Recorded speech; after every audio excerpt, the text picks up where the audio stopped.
welcome to the Book Bar. It's Tuesday night. That means we are live. I'm Justin. With me, as always, is my brother Tyler. Tyler, you're back after a short hiatus. I am You're back. alive. You are well. What's been going on, man? Where have you been? Well, a couple of weeks ago, I obviously couldn't make it. That was actually just a gastrointestinal thing. So I ate a big, what I thought was a large bag of Pop Rocks. Turns out it was actually a bag of fish tank rocks. So, so that happens to the best of us. And let me tell you, my stomach afterwards, it was like Pompeii, man, like villagers screaming, kids crying, debris all over the place. Just an absolute nightmare. And then I had this whole run-in with the law. I was being questioned about a series of dog nappings that were taking place in my neighborhood. And then last week I couldn't make it because I was trapped in an oil painting. So, okay, that's a good one. You know what? I'm going to save that one. Yeah, I might use that one too. Yeah, that's good. But hey, I'm back, baby, and I couldn't be happier. You're back, and what's on tap tonight is we're going to talk Amazon Prime's new controversially popular hit-ish show, The Wheel of Time. I think The Wheel of Time is #1 right now for television shows. And most controversially popular shows on Amazon Prime right now. Yes, right, streaming on Fridays. Right, cool.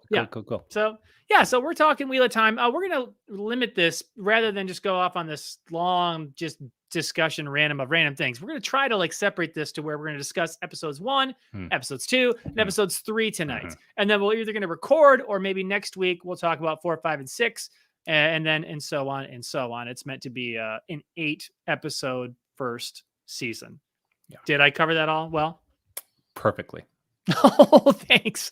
I'm glad you're back. And thank you to our buddy Jeremy from Templar Pops, of course, so much, for filling in the last couple of weeks after Tyler's unfortunate Pop Rocks incident and, of course, the dog nappings and being trapped in an oil painting. I'm glad you got out and that you're back. But Jeremy filled in admirably.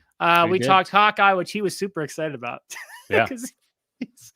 He did not care for Hawkeye, so I'm sure that was not the most exciting topic for Templar to talk about. But hey, he filled my shoes almost too well. Again, better looking, funnier, wittier. What else did you guys say? More intelligent.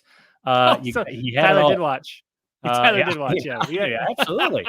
See, he was trying to take my seat. No, you did great, buddy. Thanks so much for filling in, man. Seriously, really appreciate it. You were awesome. Yes. And so, Tyler's like, well, now I got to know, I got to find his weaknesses. I got to defend my job. What if I don't get my job back? Right. Exactly. Yeah. You got to prove how that man's flawed. So, and just a quick thank you before we get into this, as always, to our sponsor, right? And that, of course, Tyler, is Big League Chewy. Big League Chewy. Yep. From Wookiee of the Year, Chewbacca. You can find it anywhere where tobacco-themed products are marketed to children. So make sure to pick up some for your little kiddo today. And it'll be a real home run. Oh, I see what you did there. They can choose some while they're rounding third base. That's different. That's a different. Okay. But it works, I guess. Does it work? It's a pun. It doesn't matter. It's all right. Don't think about it too much. Yeah, don't think about it, then it's fine. Not the same without the impression. Yeah, so Templar, of course, did his Chewbacca impression, which is, it's something. Now legendary. His now legendary Chewbacca impression. Yep. All right, so that's it. Now, before we get into our Wheel of Time talk, of course, the new segment is the pregame chug. And we didn't talk about what we're drinking. Tyler, what are you drinking tonight? Oh, I got that rind over matter. That rind over matter. That the rind over beer. With the lemon and orange zest. With the lemon and orange zest. Yeah, I've got a little New Holland Tangerine Space Machine Hazy IPA. Ooh. So I love the hazy IPAs. And my wife like Space Machines.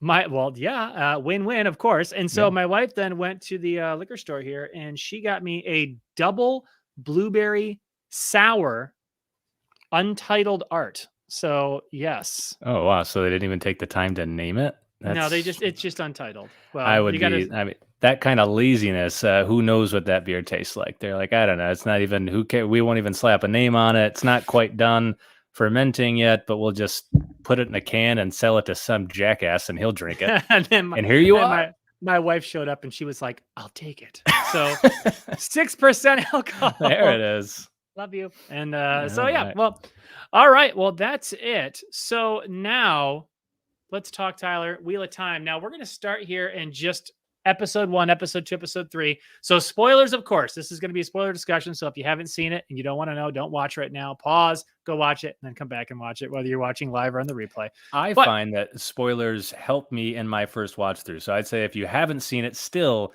just keep watching us and go back to the show afterwards. That would be my recommendation. it's not a super popular opinion, but it is an opinion. It is You an come here opinion. for the hot takes, right? And so that's one of my first hot takes today. Spoilers Hot take. improve your watch through the show. So make Yes. sure to stick around even if you haven't seen it. They improve your viewing experience. Indeed. Okay. So, The Wheel of Time, episode 1. Tyler, here's problem number 1 with this. Now, you and I are generally pretty positive guys when it comes to reviewing our favorite stuff. Now, Yeah. right, but we will pick things apart. We will pick things apart when we don't like them. But generally, we try to see the good in things. We don't try to just tear things apart unnecessarily. But sometimes they deserve it, right? Sure. Like season 8 of Game of Thrones, right? Mhm. It deserved to be torn down, and so we regularly tear it down. And we tore that thing to shreds. Absolutely. Now, we are book readers, correct? We have both at least read the first book of the Wheel of Time series. We have. I've read the first couple. Yep. And very much enjoyed them. Okay. So I've read the first 3, and I'm about 50 pages into the 4th book. And obviously, this is only 8 episodes. It's only going to be, I think, 7 or 8 seasons. It's what it's scheduled for. Obviously, it's 14 books.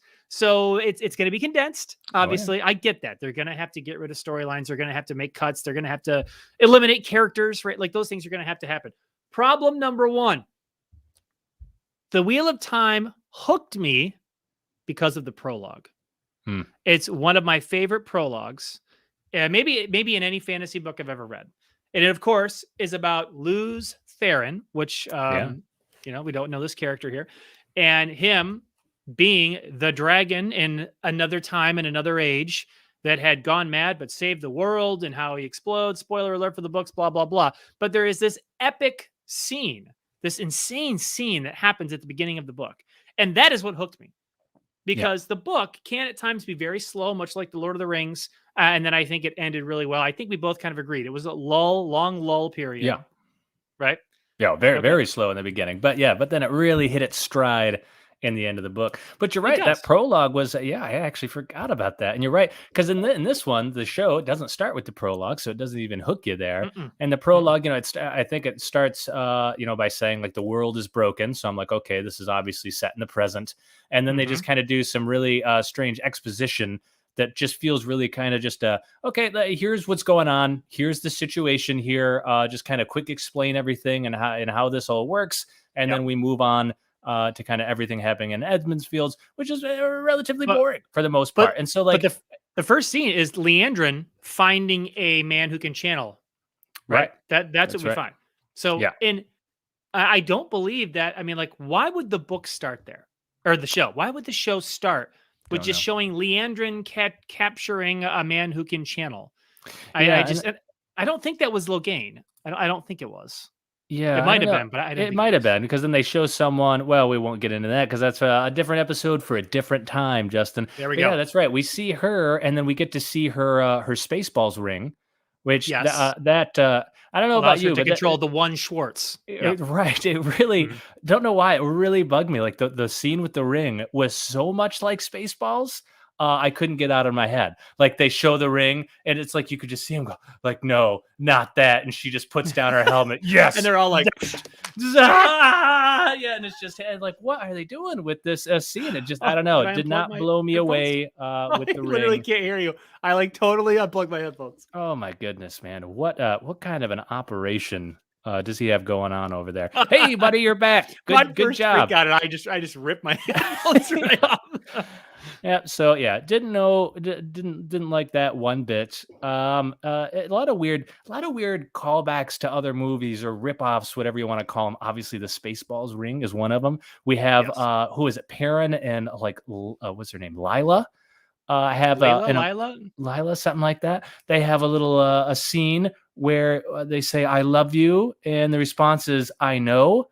I mean, come on. I think that's pretty much like copyrighted by Star Wars, that only they are allowed to do that.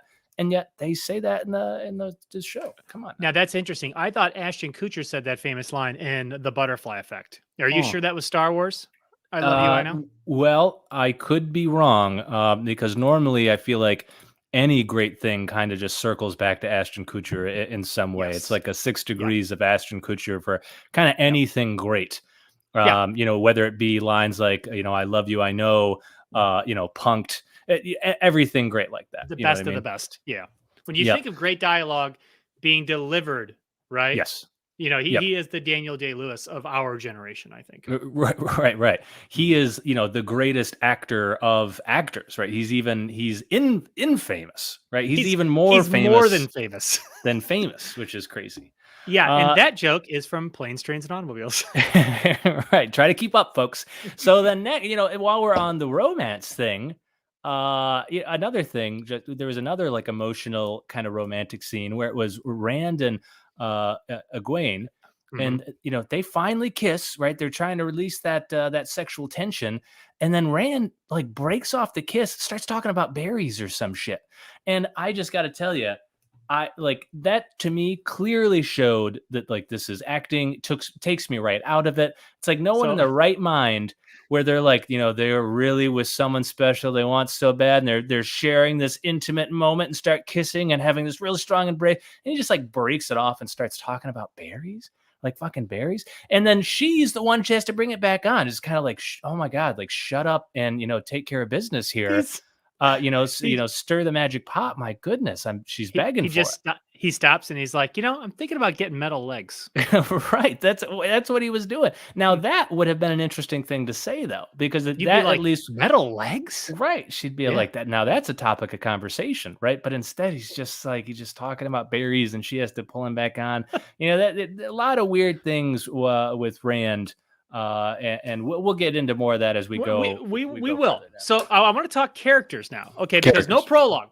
No problem. Again, the prologue is what hooked me. I absolutely love the prologue in the book. No prologue. We don't get the Lews Therin scene. Maybe it could be a flashback that they do later. Like maybe when we find out more about the dragon or the things that are happening, maybe they'll go back and show the prologue later in the show. So I'm not going to totally go there. But now let's talk about characters. Okay. So for casting, right now, obviously, many of the characters, despite the fact that they're all supposed to share the old blood, for diversity's sake and diversity purposes, many of the characters have different races, different ethnicities. They're taller, they're shorter, and they've aged most of them up, right? Like rather than being like 15-year-olds, they're all like 20. Like you said, you can tell Rand and Egwene, who have like never kissed in the books, they're getting it done. Oh, yeah. I mean, and then they really changed a lot of their family dynamics. Do you know what I mean? Like Perrin was not married in the book. He didn't have a wife. Yeah. That he then killed. You know, right. What about that? Wait, we got to talk about that. Yeah, like the old whoopsie daisy killing your lover. Side axe. Yeah, whoopsie daisy side axe. But you know, it actually worked out for him though, that like there's just chaos in the village. It's not even like he has to cover anything up or anything. Like he kills her. Yeah. If someone comes in, he can just be like, "Oh my God, the Trollocs!" You know, like he's free. What have they done? Exactly. He can just get out of that scot free. Honestly, that brings up a great point. Now would be the time to kill anyone you didn't like in that village, because you will get away with it scot free. You know what I mean? The baker has been scamming you on the bread loaves in the last few Beltines. Go over there and slit that sucker's throat. You know what I mean? Because you're going to get away with it. Everyone's going to assume it was Trollocs. So I would say, yeah, exactly. That you can think of it like the purge. Right now is the time to just get all that killing out of your system, because you're never going to be blamed for it. And I feel like I didn't. And that's another thing to me, it just lacked verisimilitude, that we didn't see any of that. You know, where was the purge scenario? Everyone's just running and screaming for their lives. Where's the person rubbing their hands together thinking, you know, oh my God, this is an opportunity. This is the time, right? Yeah. And I'm going to chaos is a ladder. All right. You got to climb. That's right. Only the ladder is real. Yeah, exactly. You know, it was Littlefinger who told us that. And which brings up another great point about the tie-ins to Game of Thrones in this show. I've heard a lot of people, I've heard it through the grapevines, that, you know, some Wheel of Time fans not happy about the Game of Thrones comparison. But I'm going to call hogwash on that. This is a fantasy show That was a fantasy show. This is set in like a medieval time. This is set in like a medieval time. And there are so many similarities just in shots that they have in this show that really, if you put some images side by side, it's like, how could one not draw the comparison between this show and Game of Thrones? But again, we can keep talking about these as they come. But we also wasn't Roose Bolton? Didn't he play Tam? Yeah, he plays Rand's father, Tam. Right, and so clearly he escaped from the Boltons and he's living the good life over in Edmondsfield, right? Like, God, yeah, that's so weird. I thought he was dead, but no, he's here in the wheel. It's just another turning of the Game of Thrones wheel, right? It's just another turning of the wheel. Exactly, the wheel just keeps on turning, keeps on spinning. So for the character stuff, I don't really have a problem with any of the representation stuff, as long as it doesn't change a fundamental plot point of the story, right? So it's like whether a character is white or black, or it doesn't matter, right? Unless it matters in the story, and as long as it doesn't matter in the story. Now, what we find, or what I have found, is that there is, like a lot of homosexuality, and they have apparently made characters gay that were not gay in the books, or at least not verified to be gay or anything like that. And so again, all I would say is I don't care if there are gay characters in the show. So that's Rand's problem. That's why he's talking about berries breaking off those kisses. They made him gay. Is that what you're telling me? Yes, Rand is clearly gay. And so, but again, right, it's like I don't have a problem, but if you start making characters gay that weren't gay, or making gay characters straight, whatever, and it starts to change their motivations and their back, then it seems like you're tampering unnecessarily. And I've heard a lot of people make much bigger complaints about this, because I'm not sure how any of this really impacts the main plot. So at this point, I just kind of go with it. But if it impacts the plot, but I mean, like, you're talking about changing appearances of characters and how they look, again, all irrelevant unless it's part of the plot. So for instance, like, Rand should have a very specific look for a very specific reason that is indeed plot dependent. How exactly you did that, lots of different ways, but you need to do something along the lines of what they did, because it is indeed a plot point that will play in later down the road. But for most of the characters, it's not true. It doesn't really matter. And same with like sexual orientation. It's not a really sexual book. It's not a Game of Thrones, right? Where the sexual urges of the characters does indeed drive a lot of the plot points. And this one, does. Unfortunately, it doesn't as much, right? We just do not see that as much here. In fact, it's the opposite. If this were Game of Thrones, we've already seen like Rand nail a few people. Instead, we see him breaking away from kisses in multiple scenes and like turning women down. This is not Game of Thrones. Sexual urges are not driving people. It's also not like in real life where sexual urges are driving most people. So, yeah, I don't see that playing a big part. I'm more, to me, it's like getting rid of the prologue is a much bigger deal. Why don't they do that? Why wouldn't they start it where it needs to start? I'm hoping they're going to go back to it, maybe like in the finale or before something big happens or a big reveal. I don't know, but I agree. I was like, when I turned it on, I hit play and I'm like, oh God, the prologue scene, this is going to be so great. Yeah. And then it just was Leandrin and the Red Aja capturing a male channeler. And I'm like, what the fuck is that? Yeah. What is that? Now, okay. So now let's just kind of go and talk about like how they portray things. So let's Trollocs. So we see Trollocs right away. Okay. So they come into the village during bell time. Everybody's dancing. Axe to the back, the one kid. Yeah. What was your overall take of the CGI, how they looked? What did you think of it? Yeah, I mean the look. I mean, it's kind of what are they? They're a mix between like a horse, like a bull, like wolf, Station from Bill and Ted's Bogus Journey. Yeah. Gary Busey. You can see it in their snarls. The Minotaur from Chronicles of Narnia, but Gary Busey is essentially the same thing. Right. So. I mean, those are identical. So yeah, I don't know how I felt about Gary Busey making an appearances in the show, but I don't know. There was times when the CG looked okay, and there was times when it looked really bad. Anytime too, like we see in kind of later episodes, anytime you see him more in the daylight, which they do very infrequently for good reason, looks very bad. But the more too they have on screen, the worse it looks. Normally, if they kept it to like 1 or 2, it was a little better. So yeah, not the best of CG. For the most part, though, I thought the fight scene was pretty good. The way that they kind of sowed the chaos in the village and showed everyone running and screaming for their lives and Yeah, stuff like that. Yeah, I would agree. There was one scene in particular when they follow Matt out, and that's another character who his backstory, the character backstories. right. Like again, parent didn't have a wife. He didn't murder her. Hmm. Matt, his parents weren't pieces of shit, and he Hmm. wasn't like raising. He didn't have a gambling problem. Like they really like tried to paint him as like this really morally conflicted guy, right? Right. And so in parent, maybe they're just trying to draw the sadness that's got to be brought, out of him. I don't know, but Yeah, I the mean, I Trollocs, guess the Matt thing, though, without spoiling too much, is actually unfortunate because that's again part of a plot point that takes shape later in the books, where he starts to seem very unlike his normal self. But instead, the way they've set it up, it will honestly almost seem like this is just who he is. right?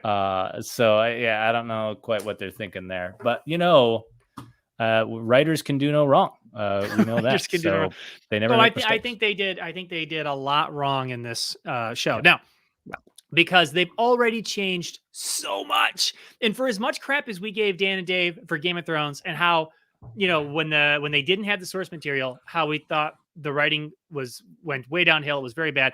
But oh, and I we think let them we have it agreed. too. But the first four Yeah. seasons where they were adapting from the Yeah, books, they actually adapted very, very, very closely, yeah, and it was fantastic. And that's why it won awards, is yeah. because of how good the writing was, and they followed it so closely and they adapted it beautifully. Now, this writer, is it Race Judkins? I think is his name. He comes in, he is just like, nope, I'm changing all these characters, I'm changing all their backstories. I mean, the Yeah, first episode was chaotic.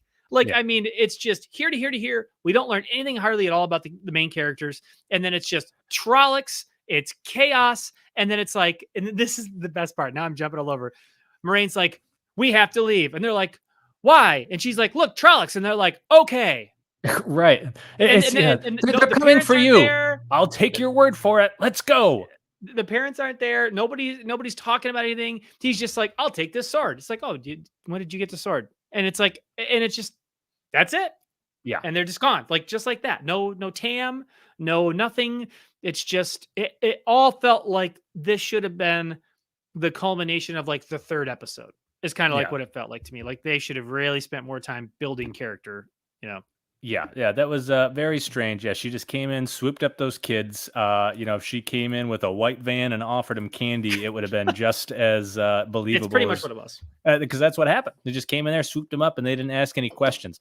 Yeah, very strange. Didn't know how I felt about that. Again, and it was weird because they were kind of moving fast through things, and yet the episode was dragging. And then they kind of have all the action. Good writing.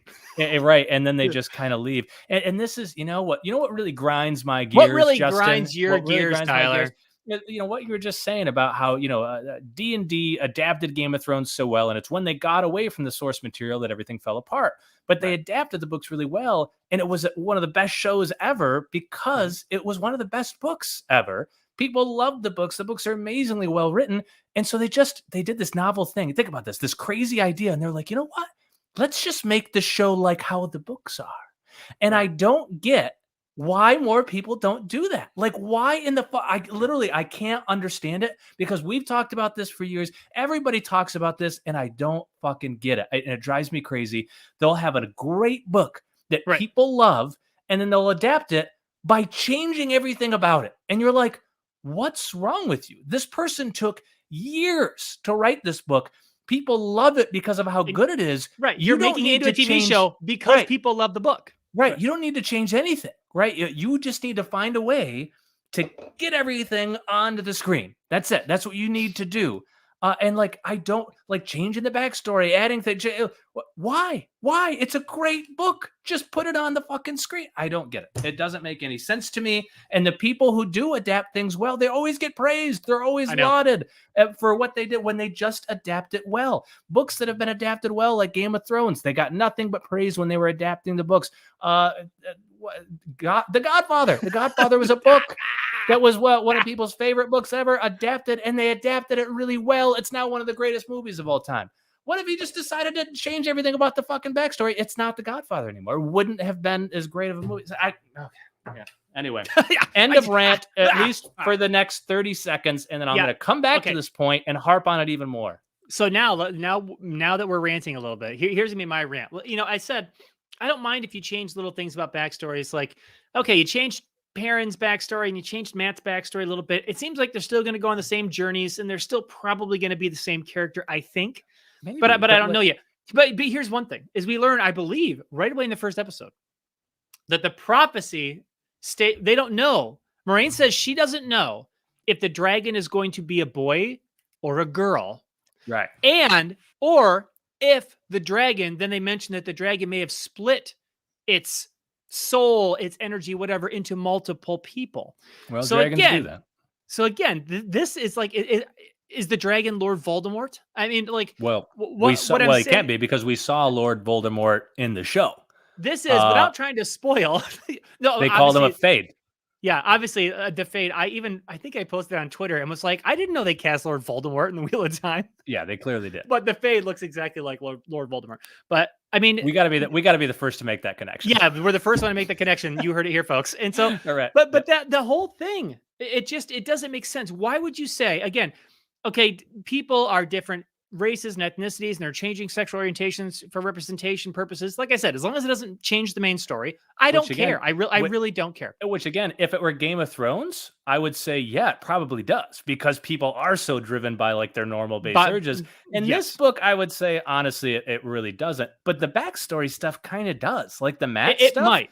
Yeah. That seems like it kind of would. And I'm a little like, why? You didn't need to tell Matt's story. So I don't know. It just that kind of stuff is more. It's just mind-boggling to me, because you don't need to, because the backstory is written for 15 books, Justin. Right. He doesn't need to think up anything. You know what I mean? Every time, right? And every time you make an early, digression, an early change, that cascades. It's called throughout a butterfly effect. Ashton Kutcher, and everything has come full circle already in just 20 something minutes. That's all we have for you folks. Good night, everybody. There it is. I know, man. I just don't get it. The dragon, we know, right? The whole thing about the dragon is that the dragon is a male. Now, if you're worried about like male and female perceptions, and it's about female power and feminism, which the writer has said he wants women to feel empowered. This is a world where women control it, where they have all the power. They have all the the whole power. idea is there might be this man who has some power. Yeah. Yes, and if the man who has the power, he will go insane, but he's so powerful that he will either destroy the Dark One or destroy the world. And the whole point of the dragon being a man is because he has to tap in to Saidin, which is the male side, and it'll be tainted, and he'll go insane with an insane amount of power. So the dragon being a woman doesn't make sense. Right. Like even in the laws that they have set, the men go crazy when they use the one power. So it already just doesn't make sense. And these writers are supposed to be big fans of the books. And it's like, how can you not logically see the error with that? Yeah. Do you know what I mean? I don't get it, man. I'm telling you, I could go off again. Don't let someone hold me back right now, because I will go off again on how I don't understand why they change things like that. I just don't get it. But Justin, let's come back to, we were talking about the fight scene. So again, largely pretty good when they kind of kept the Trollocs to a min, because the more they showed, the worse the CG looked. You had Rand and Tam. We see Tam fight. He's not the sword expert. I remembered him in the books. He held his own, but I remembered him wielding that a lot more professionally than he seemed to on screen. But whatever. And, this is another thing that got me. So then, Rand and Tam are fighting the Trollocs, and then like they kill him and then instantly drop their weapons. And I'm like, wow, if that isn't like a horror movie trope right there, like who does that? You were literally just in a fight for your life. There's still chaos going outside, and your instinct is to drop your weapon the minute the one fight right in front of you is over. Like, no. That makes absolutely no sense. You hold on to that thing like white knuckling it the rest of the day, because you'd be so scared to put it down.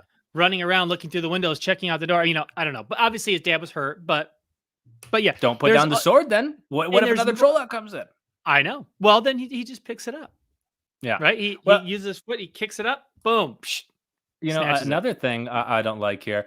This Lan guy, Justin, supposed to be this Landman expert Raborin. swordsman, right? Protecting Moraine no matter what. First fight we see him get into, just a couple of Trollocs, and she gets beamed like right in the shoulder with a blade. And like I was expecting, like no joke, I was totally expecting like when he ran up to her to her just be like, "Where are we on that one, dipshit?" You know what I mean? Like, That'd been pretty great. what do I pay you for? Like, why are you? You've here? already shown me that you are worthless. I'm doing Right. all this damage, and Exactly. somebody throws a knife at me. Like, what are you doing? Like, how does he not just hop out of there and like catch it with his bare hands or some shit? Like, well, what is he about? Come on now. I mean, that's What is that pretty from? pathetic. Who does that?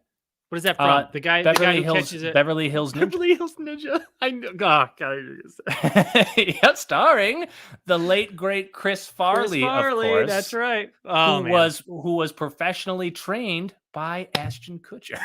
So everybody knows this. He took drama classes from Ashton Kutcher. From Ashton Kutcher. That's why he was such a great actor. May he rest in peace. So what did you think of Moraine's how she wielded her magic? Yes. So that's next on my notes is the manifestation of the one power. Okay. That's what I want to talk about. Okay. Now again, we are book readers, but early book readers haven't read them all 1,000 times, read the first few books. So from what I recall, I don't think you can see the one power in the books, right? Like, I don't think there's like a swirling white power. Now I get why they would add it, and I could be wrong, but I don't. There was like chords that like couldn't Rand almost see how people were connected to the one power. Remember that? Because then he could sever it in some way. Like he could almost see the direct link to it. So maybe it was just instead of some people seeing it, maybe everyone can see it. I don't know. Maybe. But the only thing I guess I would say, I don't love the depiction, the manifestation of it. I don't love it. I don't hate it. But boy, is the motion, the hand motions to use it really too over the top. Just great. And loved it.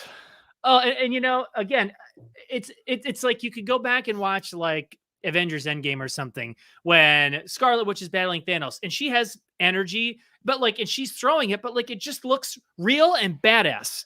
And then you see Moiraine and she's like going, whoa, and things are swirling and she's swirling it. And then when she has the fireball, she's like, whoa, like that. And it's like, well, and even that, but it even looks like weak. Much. Like she kind of goes, does her hands like it just doesn't look powerful.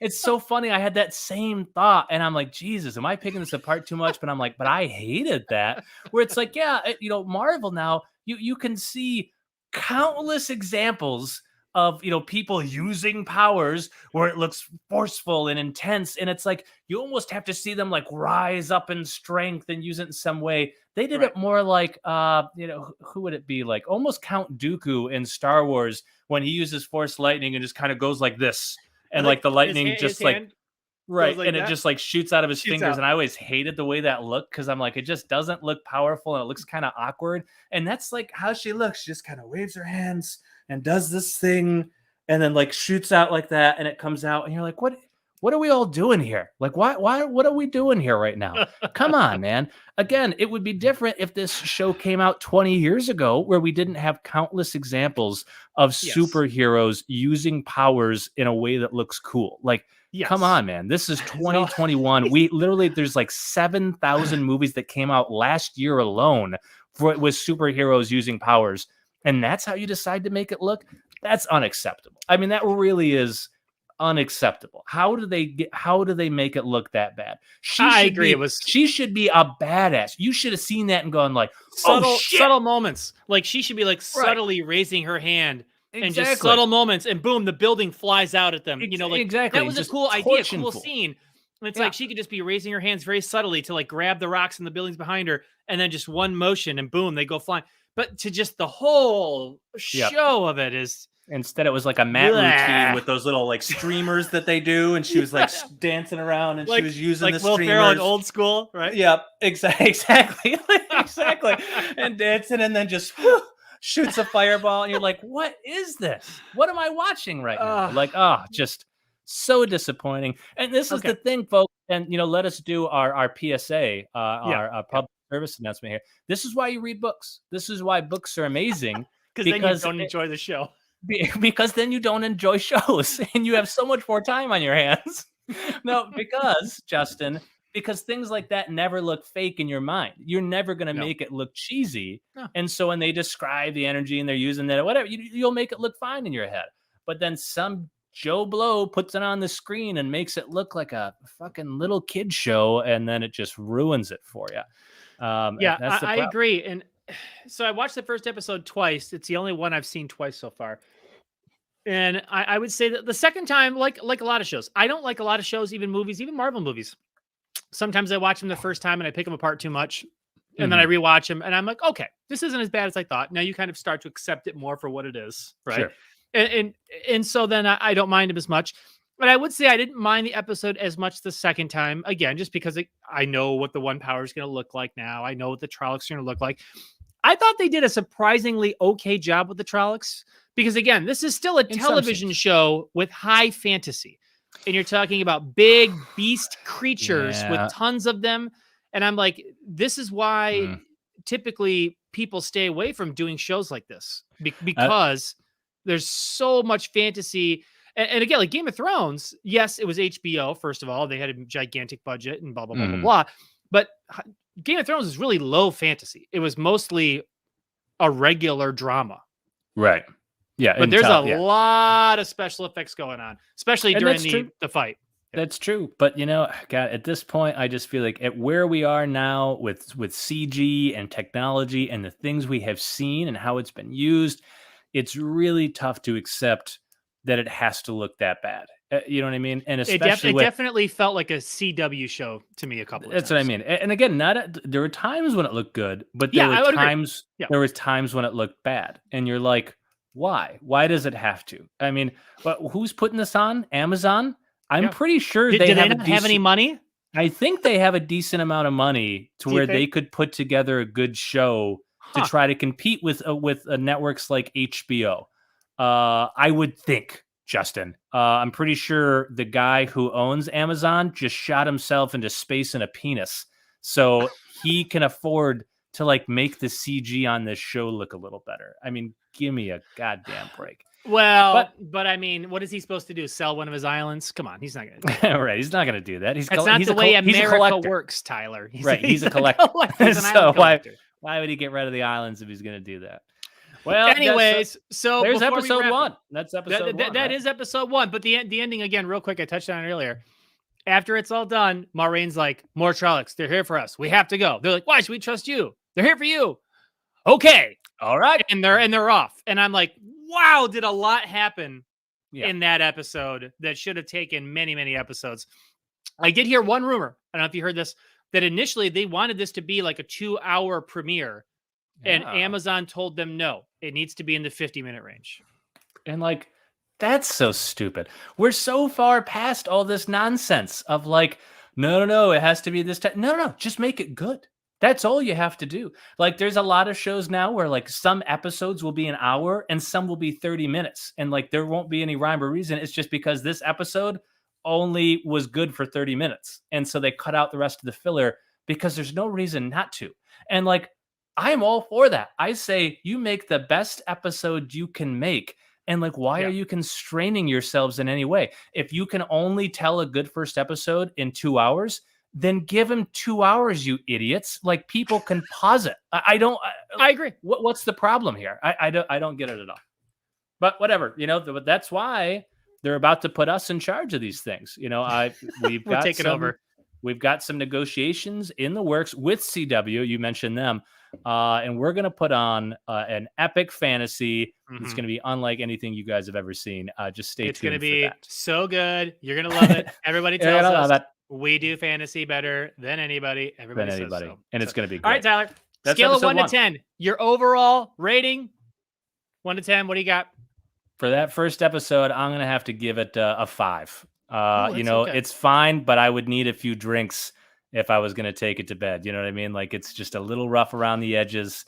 It's fine. And I bet we'd have a fun time. You know what I mean? I bet once we got in there, it'd be good.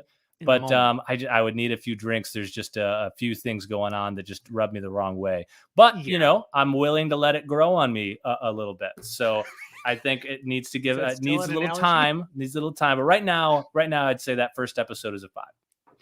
Okay, I'm going to give it a 6. I'll give it a 6 out of 10. A little better. There were some things I liked. At times, it felt really real, and it felt like it was produced more like in a Game of Thrones in a high-level production quality. And then there were times that it didn't. I thought it was super rushed.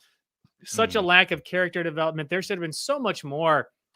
Shows don't have to be just fire and whatever the whole time. Those moments mean more when we know more about the characters, when we've learned more about the characters.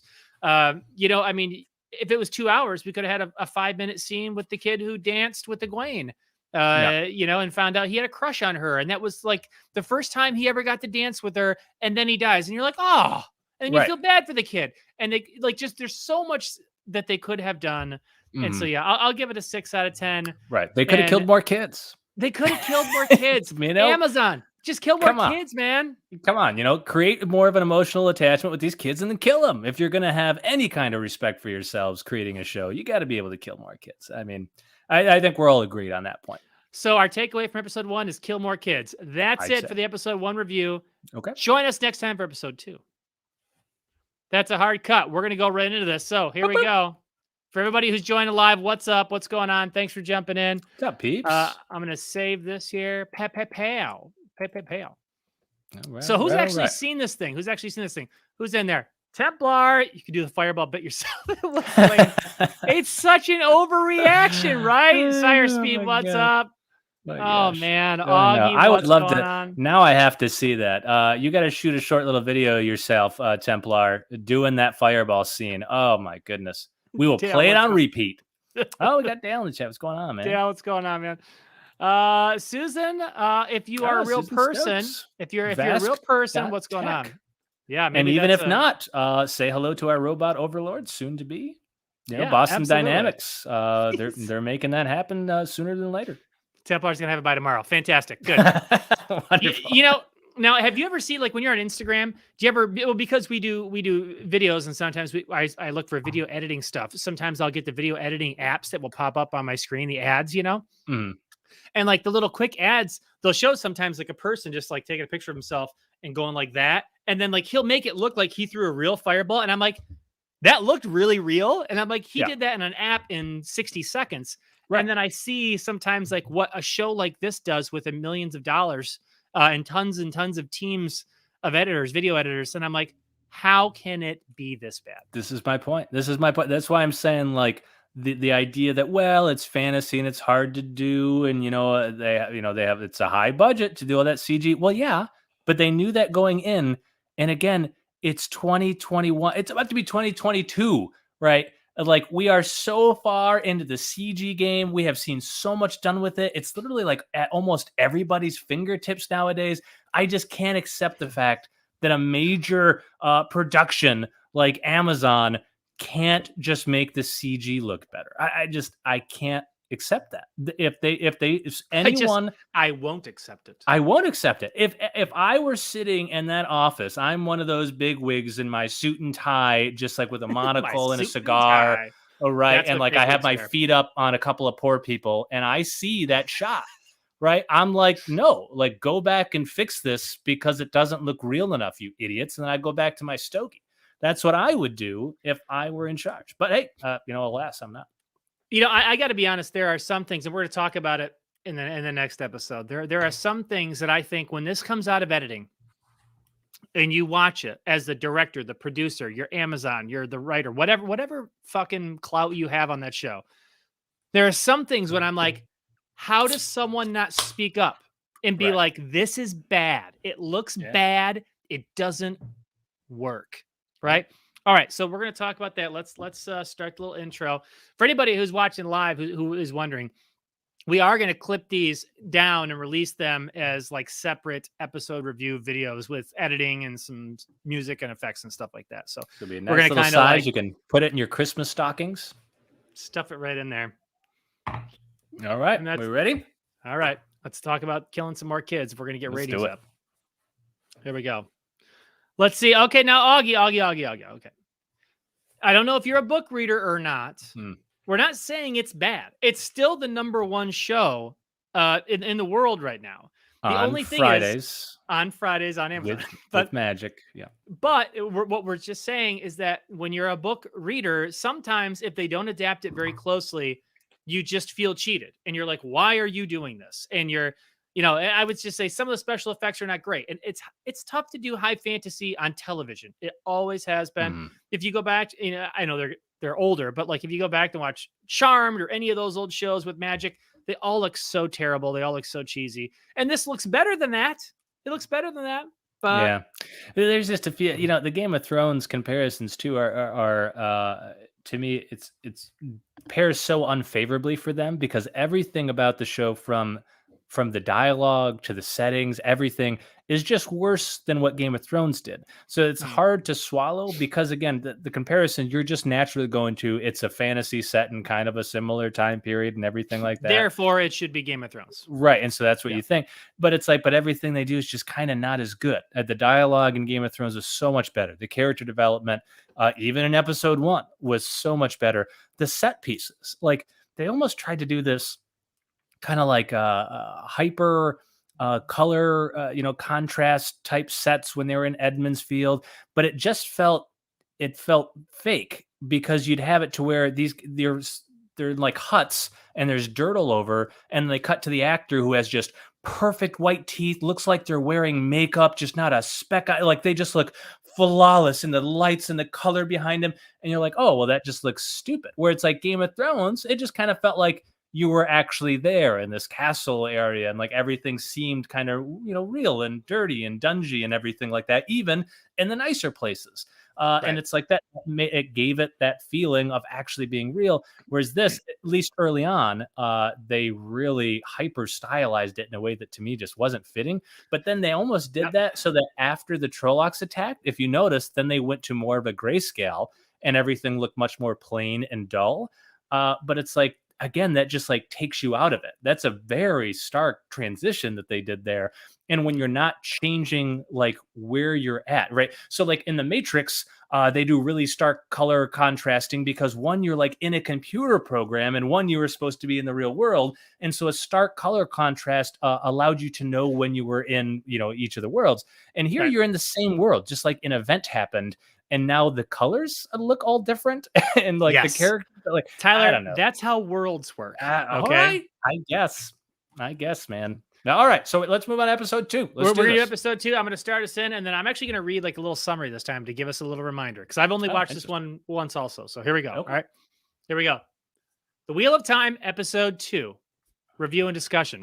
Tyler, let's start episode 2 by reading a summary. I'm gonna read the summary of episode 2. Are you ready? Okay, yes. Great. Shadows Waiting is the title of the episode. In a White Cloak encampment, the White Cloaks burn an Aes Sedai.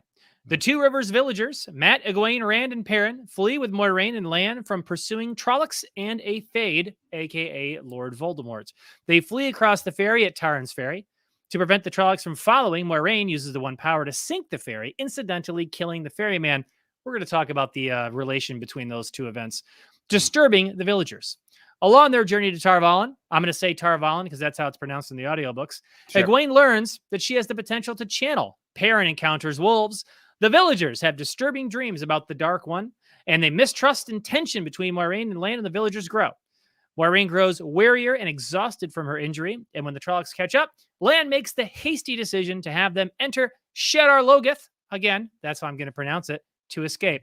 While in Shadar Logoth, the group is attacked and separated by Mashadar, the twisted evil that inhabits the city. The group is separated and disoriented. Nynaeve is revealed to be alive and confronts Lan about the villagers. That is episode 2. Well, now we got a lot to talk about here, Just. We do have a lot to talk about. I want to start with the opening.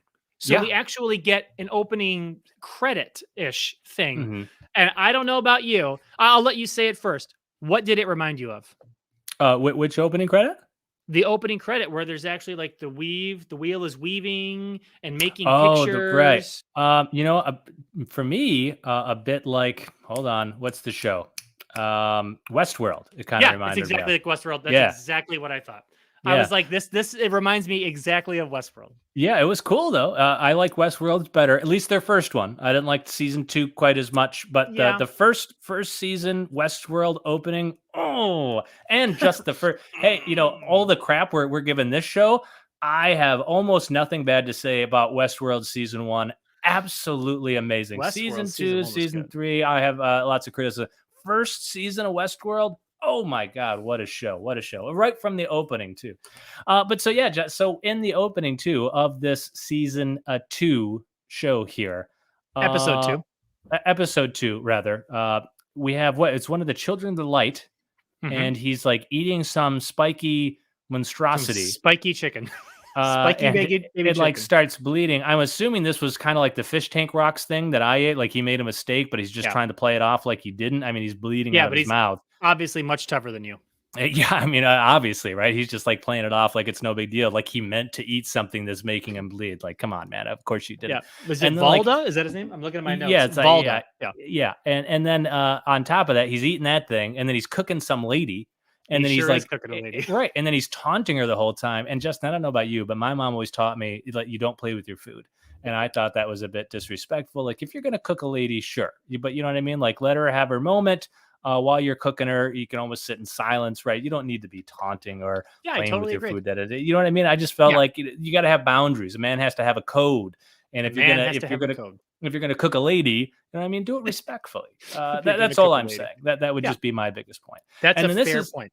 And then this is one too, where then I think shortly after that scene, that's where we see the Trollocs in the daytime for the first time, and that's one of those ones where like you met the girl at the party and she looked really nice while you were drunk and you were under the dark lights of the bar and stuff, and you wake up in the morning, you're like, oh my God, what have I done? You're like, Jesus Christ, I gotta get out of here. Get the Escalade. Right.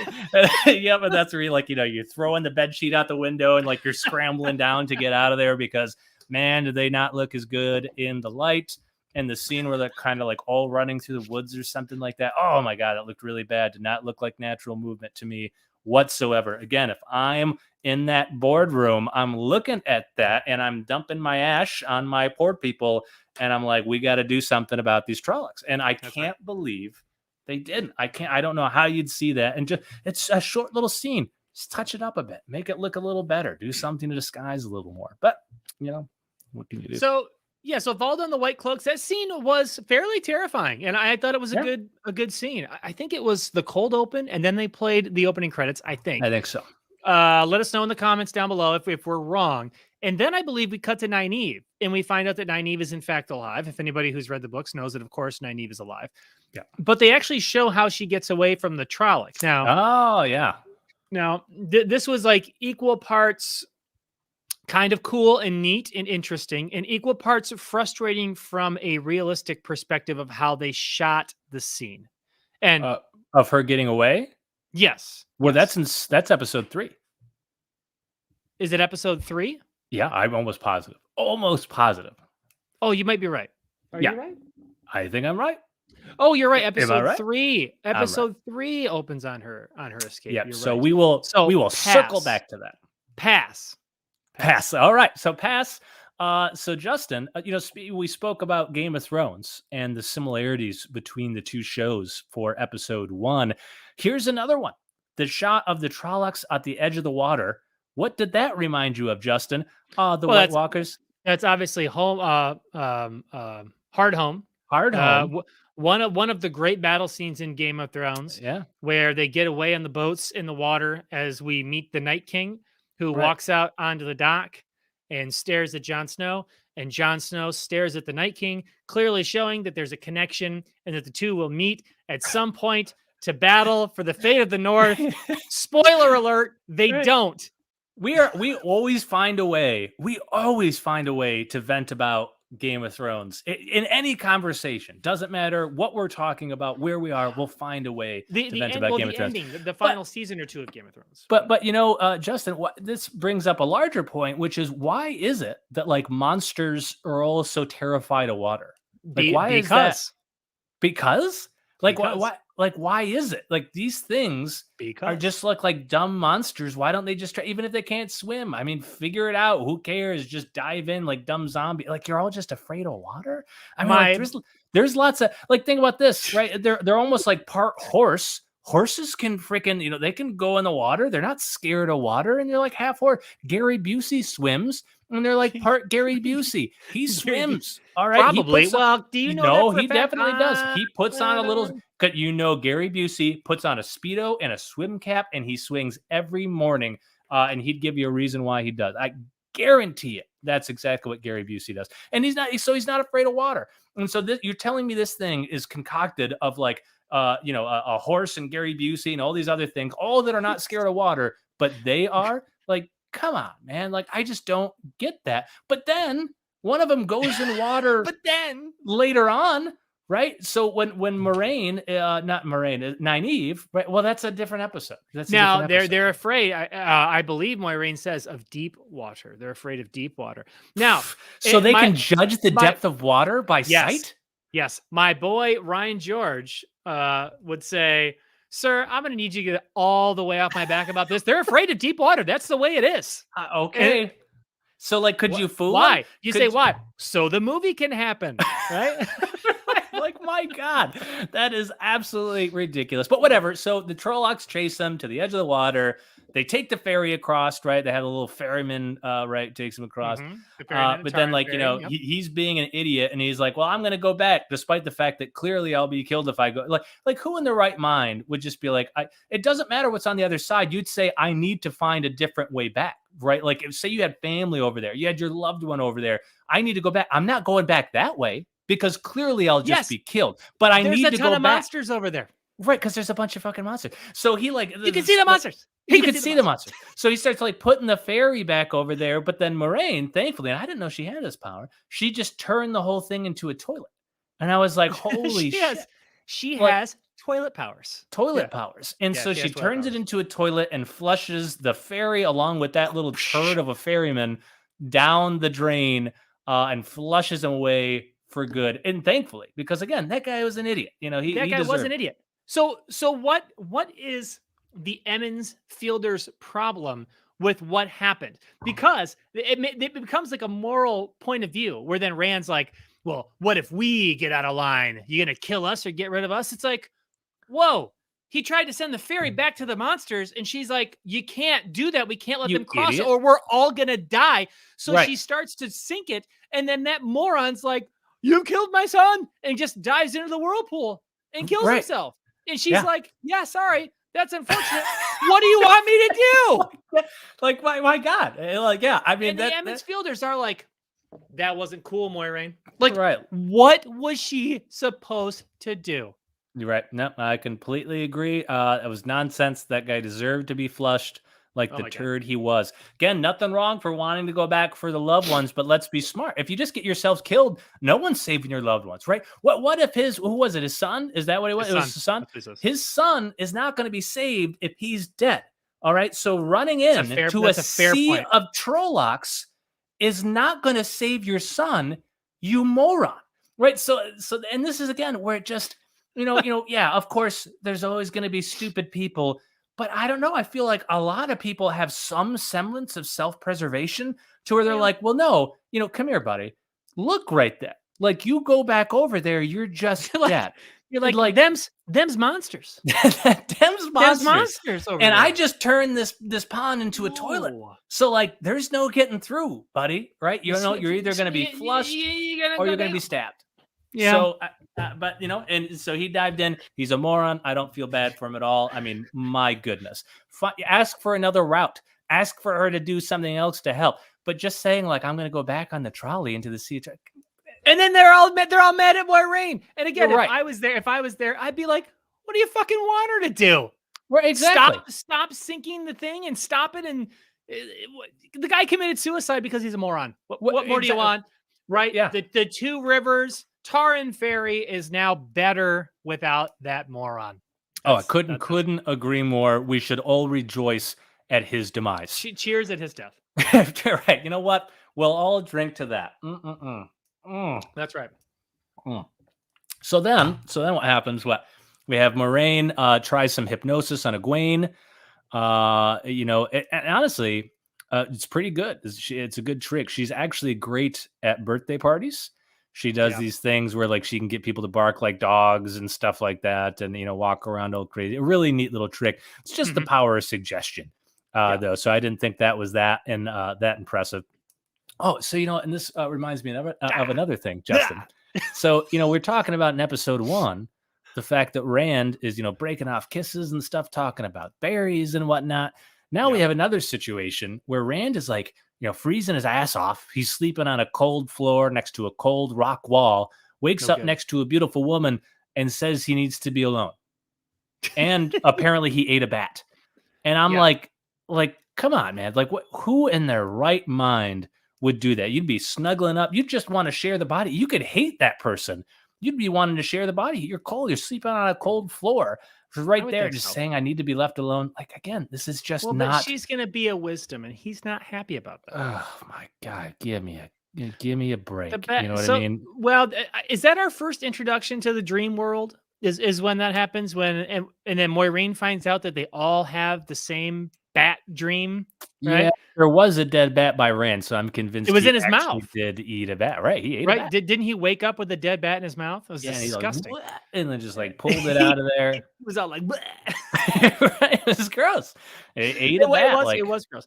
And so they all have, and of course we see a fiery eyeless individual. What did you think of the depiction of this person? Now, I guess that's not a spoiler. Hated it. That's an In Living Color reference. It is. Wow, well done. For you. And they actually say in the summary for the show that it is the Dark One, or a manifestation of the Dark One, called Balsamon. So that's who they all see, the fiery figure. Balsamon. Yeah. Balsamon. Yep. All right. And so Balsamon. But I thought he kind of looked like a pumpkin-y version of Ghost Rider. Yeah. I could see that. Yeah. And so he did not look super terrifying to me. He looked too much like a person who just kind of had like a pumpkin head on fire. And you wanted him to be more pumpkin. Yeah, well, I wanted more roundness. Yeah, I wanted more pumpkin. You wanted him to be more plump, more like just a jack-o'-lantern. You just wanted a jack-o'-lantern. Yeah, you just wanted a jack-o'-lantern with a candle in it, and you'd be like, and there. Because I love Halloween, because you get candy and shit. Exactly, and it's a scary time. I know what you mean, man. I wanted more jack-o'-lantern. We didn't get it. Putting a fire inside a pumpkin makes sense to me, and it makes sense to everybody. That's why we do it every single year. Because it's a totally normal and not weird thing for humans to do. Yeah, right. So now another thing that happens after we have the dreams, everyone has the dreams. Now, finally, just now, right after everything that's happened, Rand starts asking like, well, where are we going? And like, well, why should I trust you? And you're kind of like, you're asking this now? Right. Like, shouldn't you have been asking that back at Edmund's Field or at some point? Like, what do you mean? Maybe just after you left the city? Like, where are we going? What the hell are we doing? Why am I trusting you? Who are you? It's like days go by and suddenly he's like, what am I doing? Who are you? Right. Why are we doing that? Like, didn't you just see her like torch a bunch of beasts and save you? Right. I mean, like, and that's the thing. Finally, Matt starts making some goddamn sense, because that's what he says. He's like, well, yeah, maybe she's just doing it for her own benefit, but she also just used a bunch of fireballs to torch a bunch of people and saved us, so I'm going to go with her. And I'm like, yeah, exactly. The voice of reason. Yes. Thankfully. Well, he won't make sense later on, and we'll get to that. He starts being a dummy. But that moment right there makes complete sense. Why wouldn't you just go with the lady who's shooting fireballs and protecting your asses, But by the way, let's digress here real quick to talk about acting. Okay. We can talk about thespians ourselves. Yes. And so okay, that's my acting post. Yeah, we're not good, but but we're thespians. Nobody said we're good, but we're thespians. That means we can start fires with our minds. And so I do like a lot of the casting was pretty good and spot on. Some of it not so much, but I think Rosamund Pike is Moiraine. She at least looks exactly how I think Moiraine would look. And for the most part, I think she has done a very good job as Moiraine.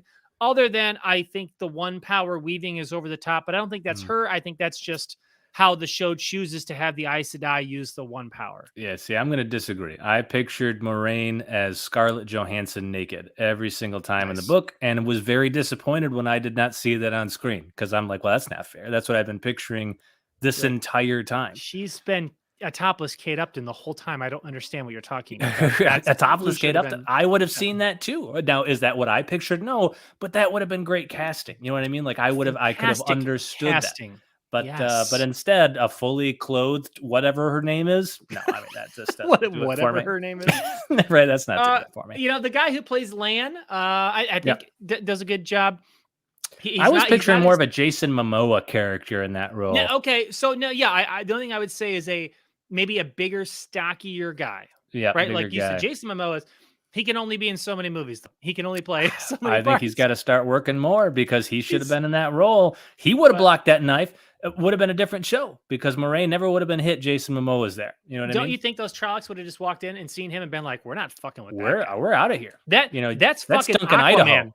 That's Duncan Idaho. That's fucking Aquaman.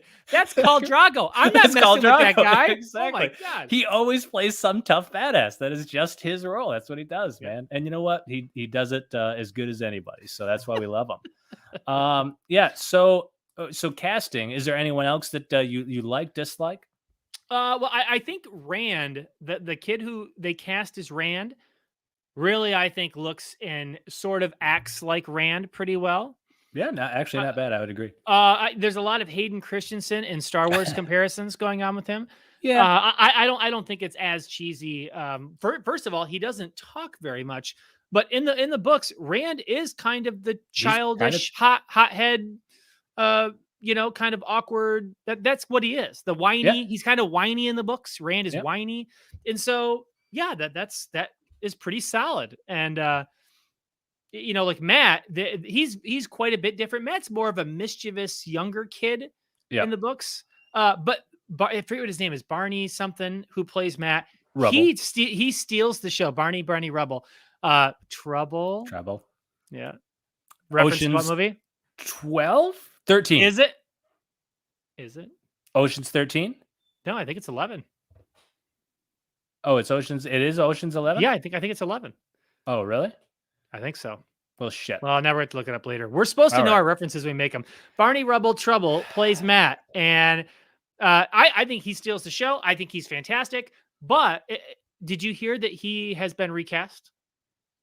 No, I didn't hear that. He left the show during production, and no one knows why. Like, no one is reporting why.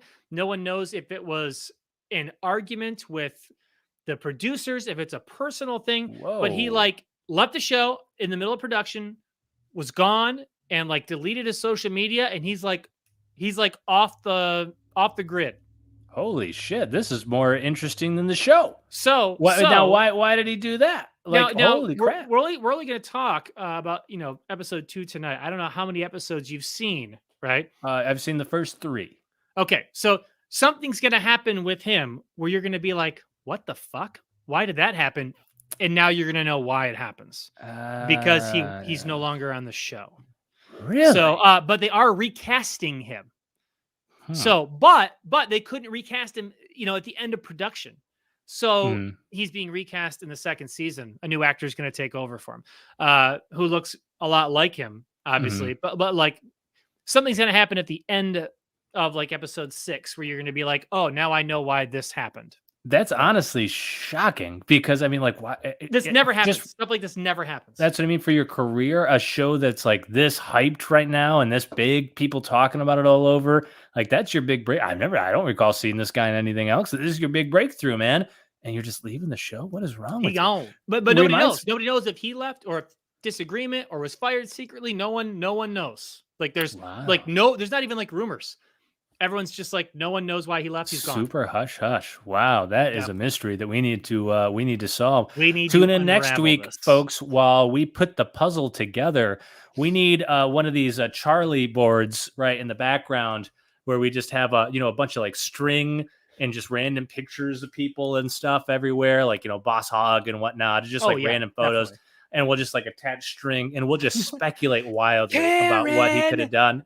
Karen, right? And I go down, and you know what I find? was no Karen. There was no Karen. This place is a ghost town. So that's what we'll be doing next week, is speculating wildly on what happened to the actor Barney man. Rubble that played Matt in this show. Barney Why Rubble. is he gone? What is he up to? What is he hiding? What did he do to those missing children? Now we just That's sound what like a I wanna tabloid. What did he do? What did he do to those missing children? know. All right. How much money did he steal? Was he part of Tiger King? Did he know? What was the guy's name? Don, the guy who disappeared. Don Knotts. Right. Pretty sure. Did he go to the Dominican with Don Knotts to open a secret tiger farm? I don't know. I don't know. Right? I don't know. Right. Seems plausible to me, though. If I'm the one connecting the dots here, that's what I'm seeing. All right, so, Tyler. Next up, Next up, yes. So I was going to say next. What we have is so what do we have? We they meet the White Cloaks. They meet the White Cloaks, right? They meet the White Cloaks. That's right. Yeah. And when don't we see Perrin meet the wolves though? Perrin. Okay, so this is a scene I want to talk about. They meet the White Cloaks. It not a lot happens there. They have a little showdown. Valda kind of looks at Moiraine like he doesn't get it. People are complaining because the White Cloaks are supposed to be like this cult that hates the Aes Sedai more than anything in the world. And after talking to Moiraine, the one White Cloak's like, well, you should probably go see an Aes Sedai about getting that healed.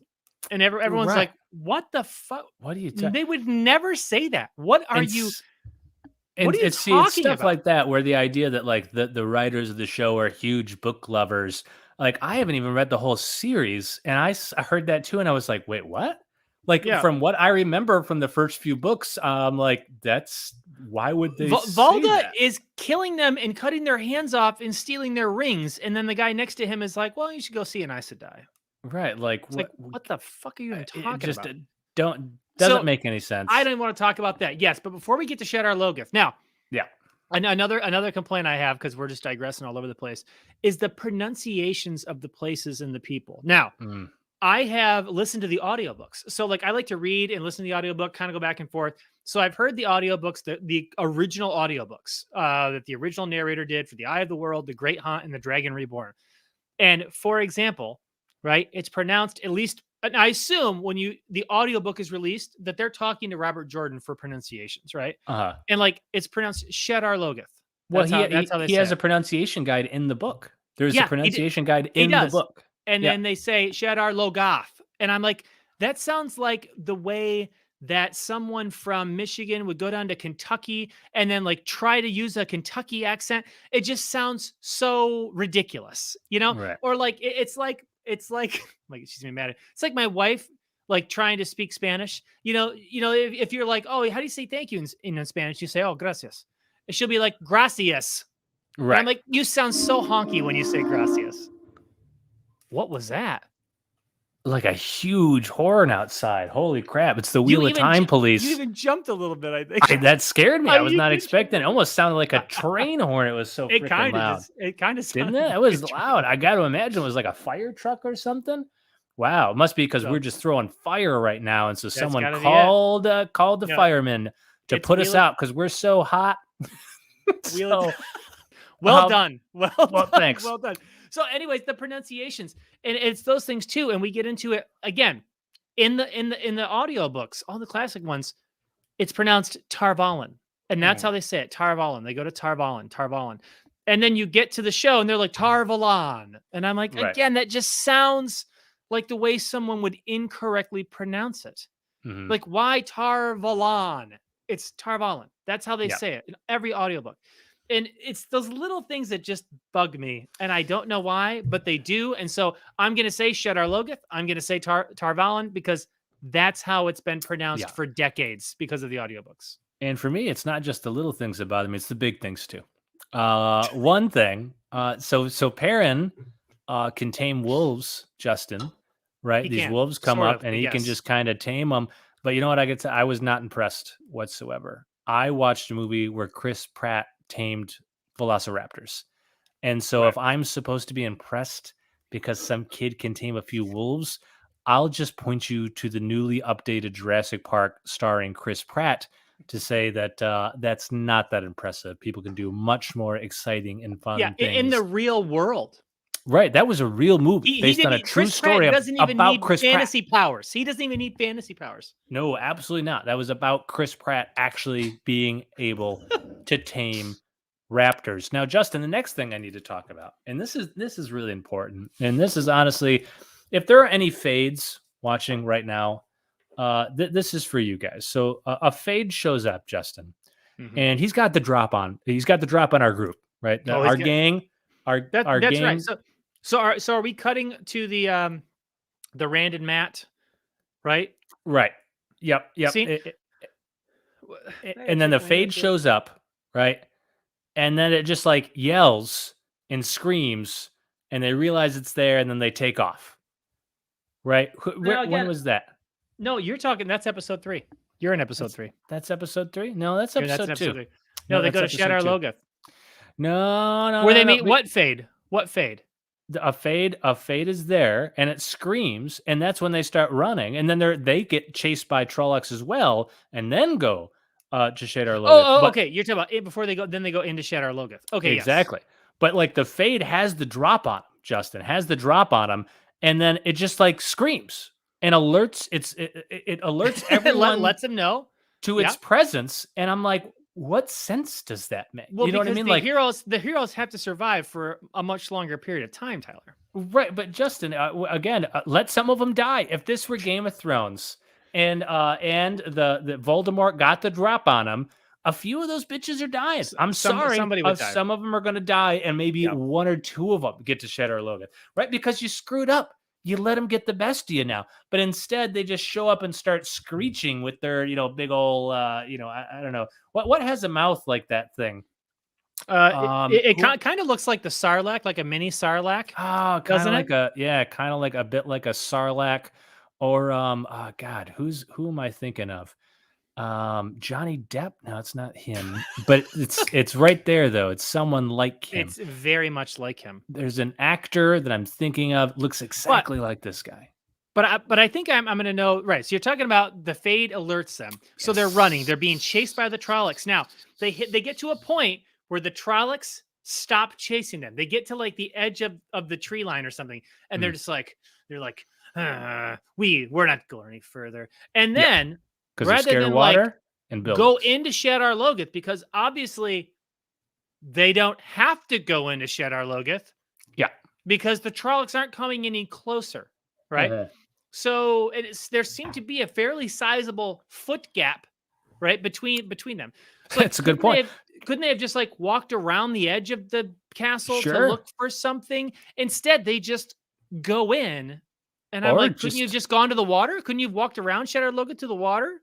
Or just build your encampment right there. Live out the rest of your days. They can't come any closer. The rest of your lives. There you go. You know what I mean? You're fine. Eventually, they're going to give up, don't you think? They're going to starve to death. They're going to turn around. Exactly. They'll have to turn around. Or they're going to kill each other and eat each other. Yeah, I mean, you've got rations. You got your portions. You'll be fine. They'll turn around. They'll get bored. They're animals, for Christ's sake. They have the minds of Gary Busey. They're animals. They're bored awfully They're insane. That's the whole point. They're going to eventually eat themselves. Minds. They have the mind of Gary Busey. Exactly. So they're out of their minds. You just had to sit right there. Just camp it out. You would have been fine. Tell a few ghost stories around the campfire. And instead, they go into Shadar Logoth, and all hell breaks loose, Justin. So now it does. Now, of course, in Shadar Logoth, Matt finds the dagger. Of course, he's told not to touch anything, and of course he does because he's an idiot. And that's what he does. And so he takes the dagger. Now, this is kind of where everyone breaks up, But before we get to that, there's just these scenes, these little editing moments, and these are things that I'm talking about that shouldn't bother me, but they do. And it's the scene where the Mashadar, the darkness is chasing them, and it creates that like gap between like Rand and Egwene, and they're kind of like, oh no, we have to go our separate ways. But at that time, the Mashadar was like this wide, and like Rand could have just stepped over it. Right. I mean, like very easily stepped over it. I'm like, that's one of those scenes where it could easily come barreling and they jump backwards and it starts expanding immediately. Then it just doesn't feel like Rand could have just been like, oh, step over. Hey, Egwene, what's going on? And they could have ran away together. God damn it, that stuff drives me crazy. Well, and to me too, how it just always kind of seems to leave a path for him. And Like, it always comes like, why is it always like coming from away from them and chasing them? Why is it never coming at them? right. Where, And where does it start? Now, okay, suspension of and disbelief. I can and let and and some of that and go. and didn't we miss a big thing from the book? Wasn't there like a guy in the book who talks to Yes. Matt or yeah, who was it? Because I remember that being like one of the cooler parts of the book was this fucking guy shows up and he's super creepy.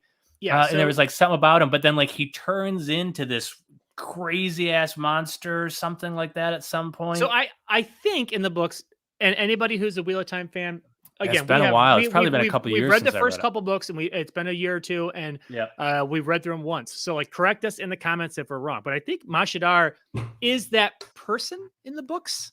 That person So that's who's also like a man, like an embodiment of that. Yeah, dude? yes. And so, and that person is the one who tries to convince Matt to take the dagger. But Right. in the show, Mashadar is just the darkness. It's just a shadow. It's just the shadow that's all just over. kind of trying to herd him into different places. Yes, I think. I think It's really got a taste for horses, not really so much people. it does. We just No, don't but there taste were as some good. cool. Again, now I feel like we're just shitting on it constantly. But I mean, like there were On some shadows cool eating horses? moments. And but I mean, like the time when the shadow like grabs the horse and how they Yeah. kind of show, and like there were some cool scenes in these moments. Yeah. And again, like it's not like we hate the show. We just, as book readers, there's so many early changes. Right. And So as normally what book you wanna readers, we see- would say we despise it because that's We a despise much it. You that want to shows a see them stronger vocabulary. really adapt early on very closely. And then as things progress and the story split, that's when a showrunner really has to make choices and condense storylines and maybe eliminate characters or combine story arcs to make it fit a TV show. But Yeah. they just immediately in the show made so many changes. Yeah, I would just say, as a showrunner, all I would ask them to do is create a better show and just make it better. That's a Um, ridiculous request. That's all. That's all I'm saying. If I had one request, again, I don't hate the show. I just am disappointed in it, and that's worse. And they should feel worse about that. That's worse. Because I'm not angry. I'm not angry with you writers. I'm just disappointed. My gosh. And then that's it. We got our horse turns to dust. You could probably go back, collect it, make some glue later if you want, if that suits your fancy. Then I think Nynaeve sneaks up on Lan, who is supposed to be. And think about this, Justin. So he's supposed to be this warder ninja who's the super protector of Moraine, lets her get bested, hit right in the shoulder. Again, Jason Momoa would have been there fucking grabbing it with his teeth, but Lan just lets it happen. And then Nynaeve, not a warrior, just sneaks up on him? Like, what, man? This and puts guy... a sword to his throat. And you're telling me Lan wouldn't immediately have just been like, boom, like arm Exactly. down and like, yeah. Like, I'm starting to think he lied on his resume.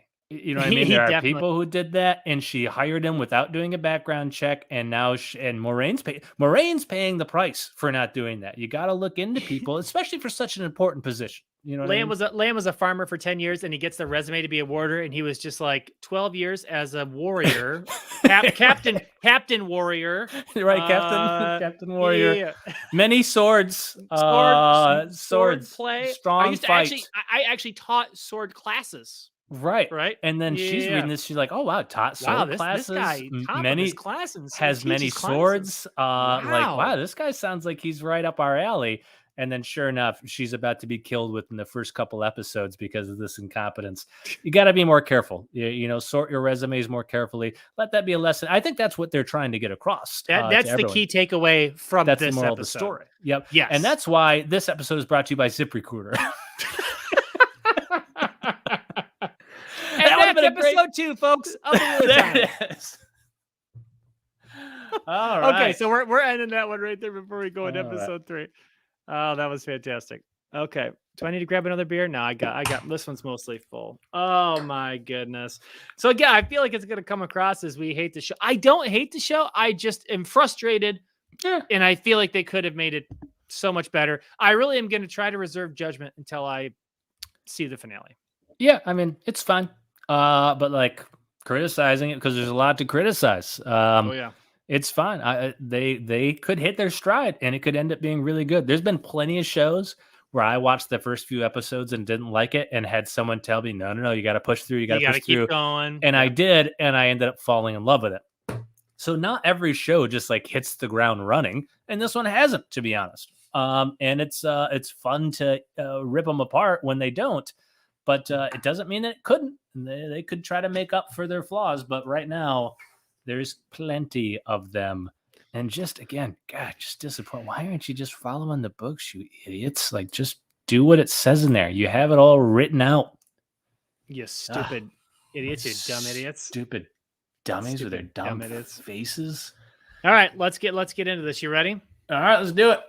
I'm going to start out the same way. Here we go, everybody. Here we go. Moving right along. The Wheel of Time, Episode 3.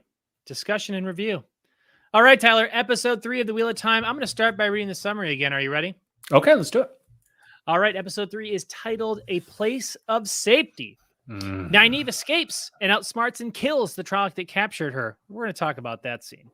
The Two Rivers villagers are separated from Moiraine and each other, with Mat and Rand trekking across the wilderness in one direction, Egwene and Perrin in another, and Lan and an injured Moiraine are confronted by an angry Nynaeve, demanding to know the location of the villagers. Wolves follow Egwene and Perrin Perrin has a nightmare about the wolves and a mysterious, fiery-eyed figure. They find safety and rest with the Tinkers, a peaceful nomadic group. We're going to talk about them too. Mat and Rand argue about whether to go home or to the White Tower, with Mat showing darker tendencies that Rand dislikes. They encounter a gleeman, finally, Tom Maryland, in a village where he steals their gold. Later, Tom rescues them from a dark friend. Tom's great. Nynaeve and Lan argue about the villagers and whether Nynaeve should heal Moiraine. Eventually, Nynaeve concedes, using herbs to help the Aes Sedai, while Lan scouts. Moiraine recovers enough to travel, and they encounter the Red Sisters on the road, including Leandrin, that bitch, who have Red captured Woman, the another Game of Thrones thing. Proclaimed Dragon Reborn, Logain Eblar, a man who can channel the one power. Great little ending scene, though. Love that ending segment when they show Logain. I thought that actually looked pretty cool. Got me excited for the next episode. What is he all about? What's his business? But first, Justin, what's that guy's deal? Let's start with the Nynaeve thing. So there's just a Trolloc just ragdolling her at the start of the episode, and you're like, "Oh man, she's done for. Like this is no good. This is no good." But then that Trolloc is like, he just like decides to eat his buddy. Like he just up and decides to eat his buddy. Like, sure, have I randomly decided to eat the entrails of my friend while I was about to kill and rape another? Yeah, sure. You're human. But like, I'm human. But like, these are animals driven by the Dark Lord. They have a mission to accomplish, and you'd think they'd be more singularly focused and not distracted by such frivolity. But that's me. I don't know. What did you think about it, Justin? Such frivolity. Yes. So Nynaeve manages to escape in one of those, so the movie or the show can happen type of coincidences. But here's why I hate that's just an everyday coincidence that happens. Everyday coincidence. Now, here's why I hate this scene. Specifically, I hate the way it's edited. And this is not the only time this happens in this episode. What I'm about to talk about now also happens when Perrin and Egwene are being chased by the wolves. So here we go. Nynaeve is running from the Trolloc. She's running down the road. The Trolloc turns a corner and sees her. Obviously, the Trolloc is much faster than Nynaeve. Okay. Yeah. The Trolloc is running full speed after her to the point where it looks like he's about to catch her any second. Okay. Yep. And then it cuts to her all of a sudden being in that cave where this little hot tub pond is. I'm going to say I call it a grotto. Grotto. I love it. In the little grotto. I don't know what it's actually called. I don't remember, but it doesn't matter. It's a grotto. There's a little hot tub in there. Yep. Okay. So the hot tub in the grotto, we find. And all of a sudden she like runs in the grotto. The Trolloc is nowhere behind. I mean, again, it looked like the Trolloc was about to tackle her the way they edited that. So then she's able to not only get in there, take some time, decide to hide in the hot tub in the grotto, that she like is able to get in the water, sink all the way down and into the point where there are no ripples in the water. The water has totally stilled.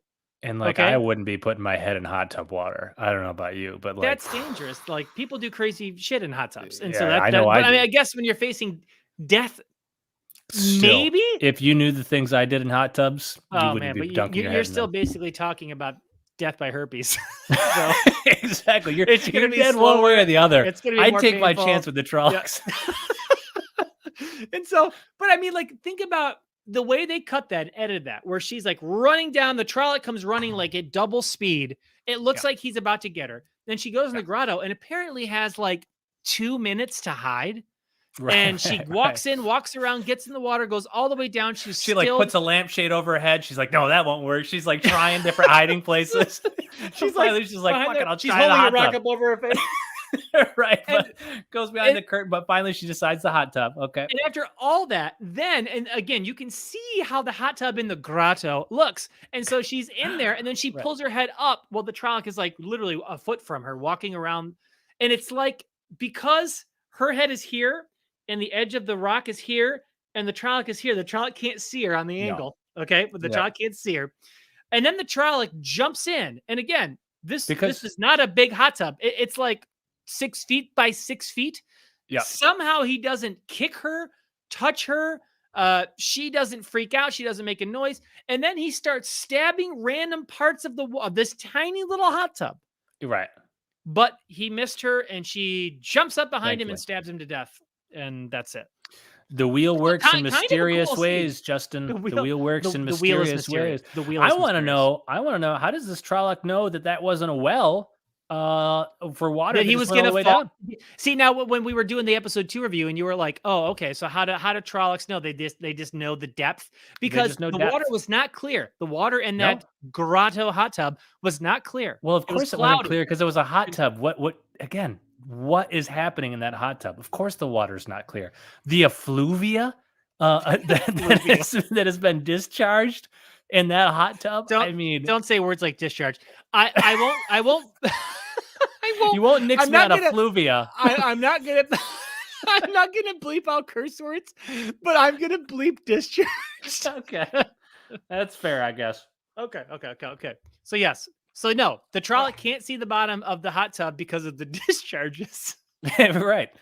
So I don't know. Didn't make any sense. But whatever. She escapes. And then she's back with Lan. Then we move to Nynaeve. Now she's fixing up Moraine, and apparently she sees this gaping wound on Nynaeve's chest because Lan is incompetent at his job because he lied on his resume. Yes. And she's just like, I'll smash up some berries or something and put it on her. And like, what, man? Like, come on. Like, we don't have any, even in today's modern technology, any like topical ointment we were going to put on that shit that was going to fix it.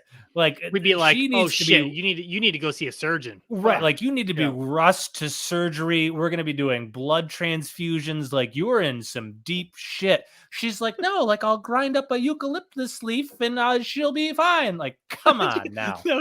that was a fantastic Nynaeve impression. Thank you, man. She'll be fine. That's exactly how Nynaeve is. Countless hours I've been in front of a mirror just like practicing my mannerisms. Well, it's very good. Thank you. I was hoping it showed. Yep. But so anyway, so we have that. Then we jump to Perrin has another bad dream, right? Little jump scare with the man with the fire in his eyes. Yep. And I think looks worse this time. Looked better when they kept him a little more in the shadows. The first dream segments. This one they really showed him, and he wasn't that scary. And I felt like, again, he looked like a fiery pumpkin to me. He does not look scary to me. And to your point, should have been more pumpkin-y, not pumpkin enough. But like, I just thought, like, you should be making that more mysterious. There should just kind of be like a figure there that you can't make out that is leading to mystery on who is that, what is that. Instead, you're just like putting this kind of like CG'd fire eye pumpkin face on the front of the screen. He kind of looked like a fiery scarecrow. Yeah, kind of like a fiery scarecrow, only not as scary. Scarecrows. Yeah, Scarecrow from Batman was way scarier. I stopped eating crops when my farmer neighbor put a scarecrow out. You were like, I don't want anything to do with whatever that is. And no more crops for me. Honey, Oh you're gonna my have to go to the God. grocery store. I used to get my fill on his farm every day. Not when he put that scarecrow anymore. Scarecrows are way scarier. Scarecrow in Batman, when he has his little briefcase and Very he does scary. that Yeah, very noxious scary. gas, and then the way they should, he was way scarier than this No, he's scarecrow terrifying. looking dude. Yeah. It just, yeah, I was not impressed whatsoever. Their little jump scare tactic did not work on me. I barely cried after it. So I would say, nope, not impressed whatsoever. But then, Justin, we get to what is great, great moments in the books, which is moments with Tom Maryland. In the book, the Gleeman is the man. Everybody loves the Gleeman, Tom Maryland. We meet him for the first time. What'd you think? Tom Maryland was great in the books, and he was fine in the show. Fine in the show. A little different. They changed him up a little bit from what I remember as far as like what he was doing, and like he was like singing and where's his patches? Where aren't Gleeman supposed to juggle and shit? Why wasn't he pulling scarves out of his mouth? More entertainers, more like jester types, and they just kind of made him more like he sang a song, and I was like, okay, right. And even he just kind of had this growl about him, and like that is not how I pictured Tom Maryland at all. I still like the casting. I like the actor. I still thought, again, I'm trying to like put these people in like, okay, they're doing what they were asked to do by the writers. And so I hate him. He is dead to me. Did he give a good performance for what he was asked to do? And it's like, I kind of like him. I like his interactions with Matt. And I guess if the writers brought him in and they were like, your job is to butcher the role of Tom Maryland character from the books and how he's portrayed. I want you to act nothing like him. I don't want you to look anything like him. I want you to be totally different. And you're right. He nailed it. And so that's not his fault. But then my question is, why were they asking him to do everything so different from how he was in the books? He didn't juggle a single time, Justin. That's Did you what see him juggle? These writers do. Again, it seems like we're shitting on the show, and we are because we don't like it. Because we care. Because we care so deeply. But it's true. I think if you didn't read the books, you'd be far more likely to watch this and like it and enjoy it. And it's almost, I mean, I think that's true. Like, I know we're joking a lot, but I think it's true. I think when you read the books, you're like, okay, it's an adaptation. They're going to make changes. I have to understand that. But so early on, again, that's how shows are successful, is because they adapt it so closely early on, and then they stray when they have to. And this show just immediately was like, we are changing this and this character and their backgrounds and this motivation and that motivation. We're eliminating this character. This character is totally different. By the way, the dragon, not a man. It could be a woman or maybe multiple people. And I'll tell you what, if the dragon maybe there's not a dragon. If the dragon is not a man, and it will avoid spoilers for anybody who hasn't read the books, who doesn't know, who the dragon is pretty early on in the books. I think by the end of the first book, you know who the dragon is. And so it's one of the Trollocs we already saw. It's random Trolloc who was killed by Nynaeve. And now I don't know what to do. Trolloc number 3. Trolloc number 3, who was killed by Nynaeve. What are they going to do now? What are the writers doing? Like, I don't know. But just that many changes. I feel like it's just going to cascade into the point where this show is going to be borderline unrecognizable. It's going to be, I heard somebody did an interview with Brandon Sanderson already, and they were talking about all the changes. And like, what did he say about well, that? Brandon Sanderson, knows these people. He wrote the last few books in the series, right? And he doesn't really like to ruffle feathers. And so he doesn't seem like the type that would honestly be really honest about that kind of thing. Yeah. No, he would not, and he is not. And do you know who Shadiversity is? Shadiversity? Yeah, he's the guy who does like all the ancient weapon videos. Sometimes you stumble across him just by like watching Brandon Sanderson videos or something else. Sure. Okay, no, yeah. And so he's a guy who will like he actually consulted. Brandon Sanderson consults with this guy on like medieval weapons when he writes old school books. Okay, yeah. And so this guy like knows Brandon Sanderson, has consulted on his books. He consulted on Rhythm of War, Stormlight Archive, yada. So I've watched him, and he was talking about Brandon Sanderson, how he like did an interview about this and about his reaction. And he was just kind of like, I view the adaptation show as just another turning of the wheel. Like it's not the book series to Brandon Sanderson.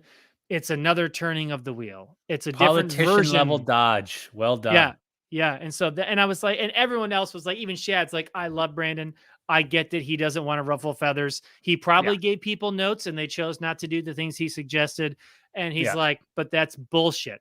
This story is adapted from this turning of the wheel. That's what this is. Yeah, and because so another turning of the wheel would be a different book series that has characters. similar, that has recurring Luz Theron themes. was not the same as the current dragon. Totally different name, totally different person. Right. It's supposed to be, it's about, well, we want to get into, again, no spoilers and stuff. But anyway, that's nonsense. That's him playing politics, not wanting to ruffle feathers, whatever. I understand it. He honestly seems like the type of guy that would do that.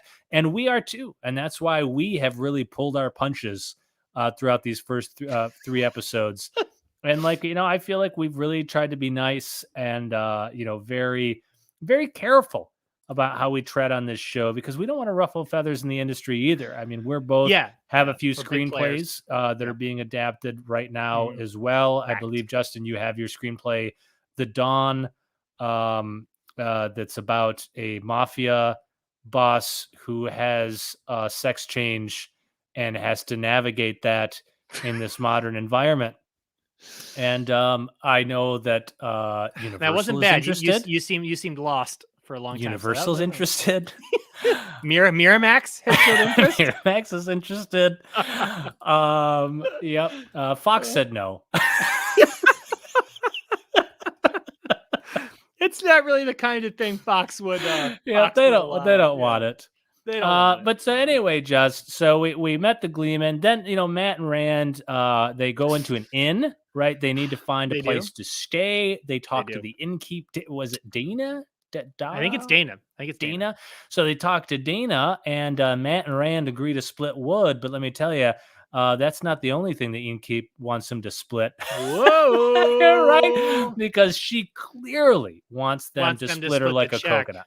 Yeah. No, I meant, I know, Justin, I was talking about something else that is sexual in nature. Don't understand the reference. Justin, when a man and a woman have drinks in a bar, that's probably the most accurate setup. They have too much to drink at a bar, and they're both very lonely. Right, and they're both very lonely. They like to do things together. Sometimes they split wood together. They like to split wood. Somebody gets split. But what happens, Justin? Matt ends up getting really bitchy about splitting wood. Him and Rand have a little tiff. They fight. So Matt ends up, he goes and he waits tables, right? But then the tips he's getting are honestly, they're pretty sparse. But I would say that's because he wasn't showing any skin at all. No, Justin, we've both worked in bars our whole lives, right? Back in the day, family owned a bar. That's where we lived and breathed. You got to show some skin, right? For me, if I'm not having this button if I'm waiting tables. You know what I mean? No. That baby's getting popped. I'm Hasselhoff. Boom. And I got to tell you, that's exactly just right there. Dollar bills would be thrown. I'd be getting underwear hitting my face, flowers and stuff. I'd be catching my teeth just from doing that. You have to show skin if you're going to wait tables. Everybody knows this. He's clothed up to his neck. What is he doing? That's stupid. And that's why when I waited tables, I would never work out. Not because I don't want to or because it's not healthy. It's because as a man, I needed to put on the extra weight. You know what I'm saying? And then sometimes it manifests itself up top. And then I got a little more to play with. This is a Wheel of Time review, by the way.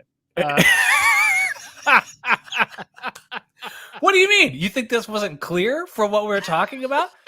So anyway, he's waiting tables. If someone just clicked onto this video right now, and they were like, what I was thinking the same thing. That's what they would be thinking. They're like, finally. I worked in a bar, and these guys are right. Right. They get it. Finally, an outlet to what I've been thinking this entire time while watching this show. Okay. So that happens. He's waiting tables, yada, yada. Then I think Egwene and Perrin, we cut to them. They have a Goodwill Hunting moment. They do. Now, I need to talk about why I hate this. Yes. Why I hate this scene. Now, of course, we find out that Egwene can channel in this moment because she lights the fire for Perrin. Okay. So we get a little hint there that Egwene can channel. But here's what I hate about editing. This is the type of thing, just like we talked about with Nynaeve and the Trellick Seed, is the wolf chase editing. Oh, yeah. My God. It is Game of Thrones. the battle at Winterfell level. This all comes back to Game of Thrones season 8 always, where Tyler, we're talking Directed about by who? Ashton Kutcher. Ashton Kutcher. Oh my Who God! directed Beverly Hills Cop, and so Beverly Hills That's Ninja, a totally different movie. and so Beverly Hills Ninja, Justin. Beverly Hills Ninja, and so like you get to a scene where Jaime Lannister and Brienne are backed into a corner, and there's 1,000 whites behind them, and they're battling, and the camera cuts away, and then it cuts back, and they're fine, and there's like 2 whites in front of them, or Sam gets pinned down and he's got a whole bunch of whites on him. You assume they just would stab and kill him immediately. And John walks by him and he makes that decision in that moment to leave Sam behind, to try to go kill the Night King. He makes the sacrifice of his best friend. We cut back. Oh no, Sam's fine. Sam was fine. He got away. And so in this scene, multiple times, if you go back and rewatch the scene, anyone, whether you haven't watched it yet or whether you're going to watch it, go back and rewatch the scene where the wolves are chasing Perrin and Egwene.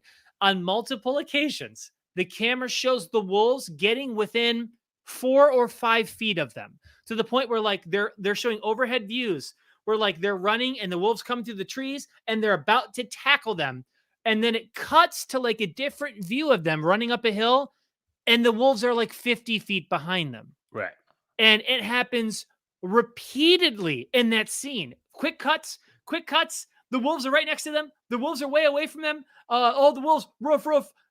Chaotic camera work, right? And then you cut ahead. The wolves are barking like dogs. It's chaos. The wolves are barking like dogs. They're 2 feet behind them. You cut away. They're 20 feet behind them. They're 50 feet behind them. And all of a sudden they're out in the open and the wolves are gone. And it's like, that is horrendous editing. It's so frustrating when you see that. I laugh out loud when I see stuff like that. I don't know how they let that get out. Well, I'll just tell you this, Justin. It's not your fault. Yeah, no, I know. It's not your fault, Justin. Yeah, no, I know. It's not your fault.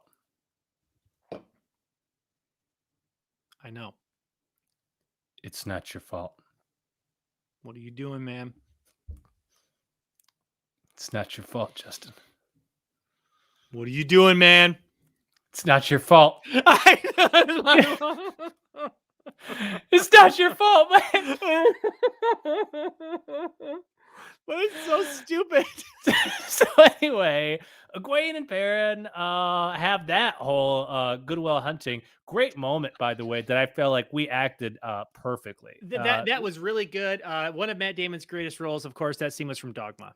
Yeah. And Robin Williams won an Academy Award for Best Supporting Actor for that role. I'll have you know. And he deserved it, by the way. He did. He was tremendous in that. Honestly, to me, probably my favorite role behind Flubber. And then the next thing that happens, Justin, then Egwene and Perrin run into a hippie commune.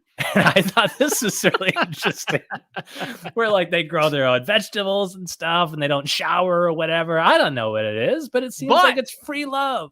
But you know what they do? Is when you try to take one of their own, and by their own, of course, I mean 2 people that you don't know very well that you just met very recently. You'll lock arms and protest. Right. So we have that. So we have that whole side quest. What happens then? We circle back. Tom Maryland. It unveils an eel corpse. Is that how do you pronounce it? An Aiel.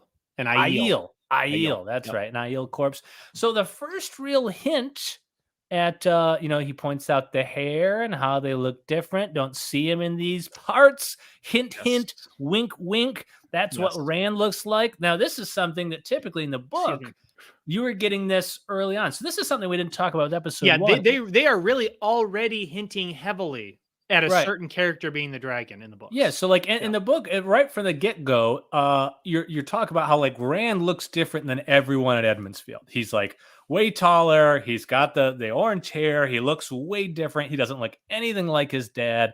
And then another thing they don't show you in that first episode was when Tam gets injured, his dad gets injured, Rand has to like bring him to safety in the books.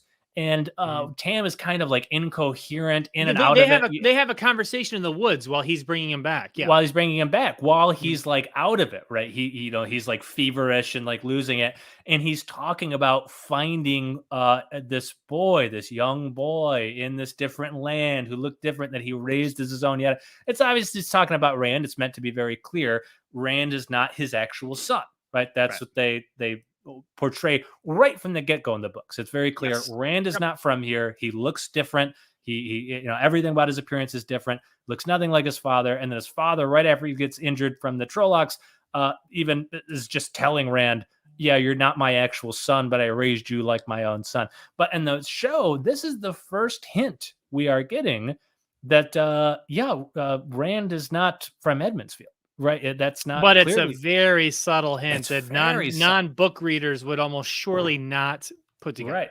Yep. But if you're a non-book reader watching this show, you're welcome. Now you know. We basically just spoiled it. Spoiler alert, Bruce Willis was dead the whole time. So you're going to find that out. I'm sorry, folks. Deal with it. Next point, Justin. Now, here's another, and this has happened. I want you to think about this. I want you to really soak Don't you this in. really think about this? Every episode, I've talked about something that Rand has done where there has been a woman who has wanted to be intimate with him, and he continues to push them away. And it's very strange, and it doesn't make any sense, even in those moments. Now, again, here, Rand has been running for his life. He's traveling. He's alone. He's hungry. He's tired. He's ostensibly horny, right? You And have to assume. Dana, right? This innkeep just gave him a place to stay, and she's like, and nobody can hear anything in this room. And I'm thinking, like, oh yeah, no one's gonna hear those screams. Am I right? Like, she's laid it on thick again. It's not just the wood that wanted to be split, right? As we mentioned earlier, she's laying Boom. down all just laying it on thick. She goes in for the kiss, and he pushes her away. Like, who in their right mind is doing that at that point? Rand's an honorable man, and he loves Egwene. Honorable to whom and to what in Egwene, this he loves Egwene. circumstance? He loves Egwene. Oh He my loves God, they have Egwene. no official relationship. She's going off to do her own thing. She's probably getting gangbanged by multiple dudes at this point. He doesn't know. And this Probably. innkeep is throwing herself. This is now, they don't have phones and social media. Nobody's going to know if he bangs some random innkeep. You know what I mean? Like, That's it's true. time for him to lay some pipe, right? And he doesn't. He pushes her away, but he gets lucky this time because it turns out, Justin, she's a fucking double agent, this bitch. She's a dark friend. She's our first real dark friend. Yeah. And so now this is also, to my recollection, not how it happened. I don't think the innkeep in the book was a dark friend, if I recall correctly. I honestly don't remember. I don't remember. But what I think this whole scene was meant to do is portray that, of course, in the book, right?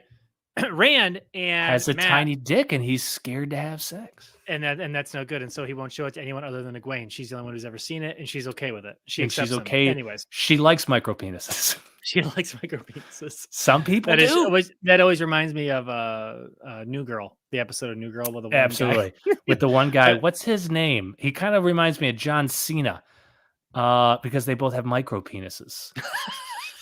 Actually, John Cena seems like a lovely guy, and actually, we're having him on the show next week. Yes, John, we love you.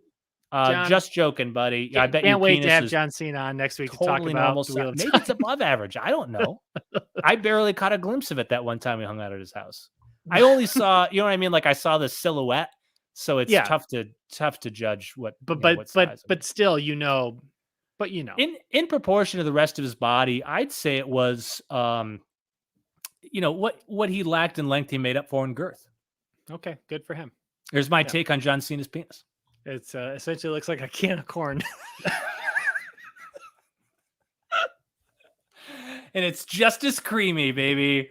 And so, Justin, that's getting edited out. But the whole thing I was saying before that tangent was that the scene with Dana in was it Breen's Field Tavern something, is that Matt and Rand went on many of these little stops, right? They stopped at many towns, they were doing lots of innkeeps, over the course of their journeys, and they were getting betrayed left and right by innkeepers, by people in the inn, by people who saw them.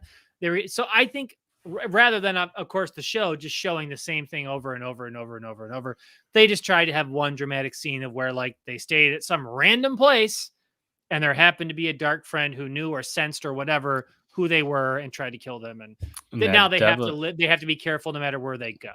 And then they break out into a chase scene. So Rand, throws his shoulder in the door, takes out this door that nobody could possibly knock over. But Rand does. You know why? Because he's the dragon. Of course, that must be. He's strong enough to knock down. He's strong enough to knock down really strong doors. He must be the dragon. She was shocked by it. Let me ask you right there. Do you think Rand channeled when he knocked down the door? Do I think he channeled?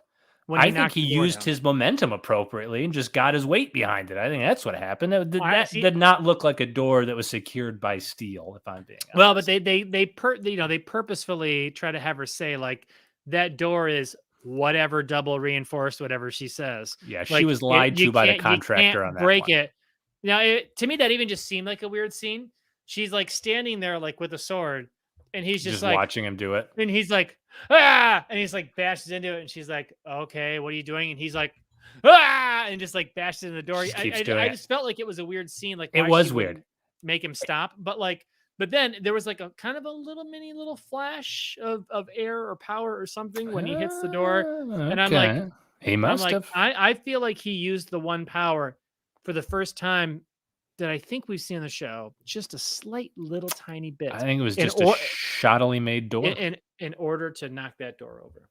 And then Justin, so he knocks over this door, and then there's a chase scene, and Dana, the innkeep, is full on just trucking after him. And I mean, it reminded me of, in Terminator 2, the one guy who's like the melted steel Terminator. He's the T-1000.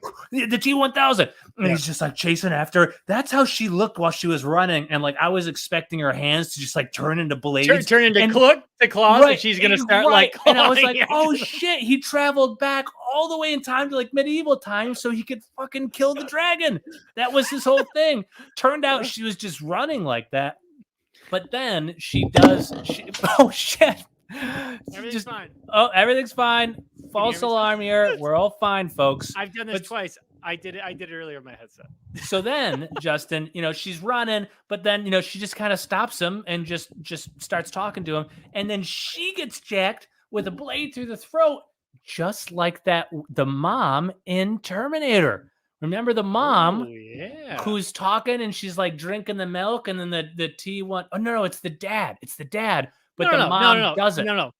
It's the security guard who's getting a cup of coffee, and then he gets the jacks, like the full house, and he's like, must be my lucky day. And he turns around and he points right through his eyeball. Is that what you're talking about? That happens too. But there's another scene earlier on than that scene where he's imitated John Connor's mom. And that's where he's like on the phone, he's talking to his mom, and Terminator's like, what's the dog's name? And he's like, I don't know, Sparky or some stuff. And then the Terminator imitates John Connor's mom, and he's like, Mom, how's Woofy? And then she's like, Woofy's fine, dear. And he goes, your foster parents are dead, right? Because she's lying about the dog. And so then she hangs up the phone, and the dad is still talking, and she goes whoosh, like that, and like off screen, just like my arm is. And then it cuts over to him, and the blade is like through a milk carton and then like through his head, right? He barely is alive because it's through his brain. Now he's dead. He died. He's gone. But it's just like that scene with Egwene. So it was weird because they had the Egwene running scene like in Terminator 2, but she had the death scene like in Terminator 2. And I found out this is still going. and so get this, Justin, listen to this. So I found out that Ashton Kutcher was a production assistant on this show and on Terminator 2 as well. And he's the one who called for those changes to be made. Can you believe that, Justin? I can believe that. I can believe that Ashton Kutcher is responsible for that. Isn't that crazy? Wow. Well, unbelievable. You heard it here first, folks. That's all I have to say about this.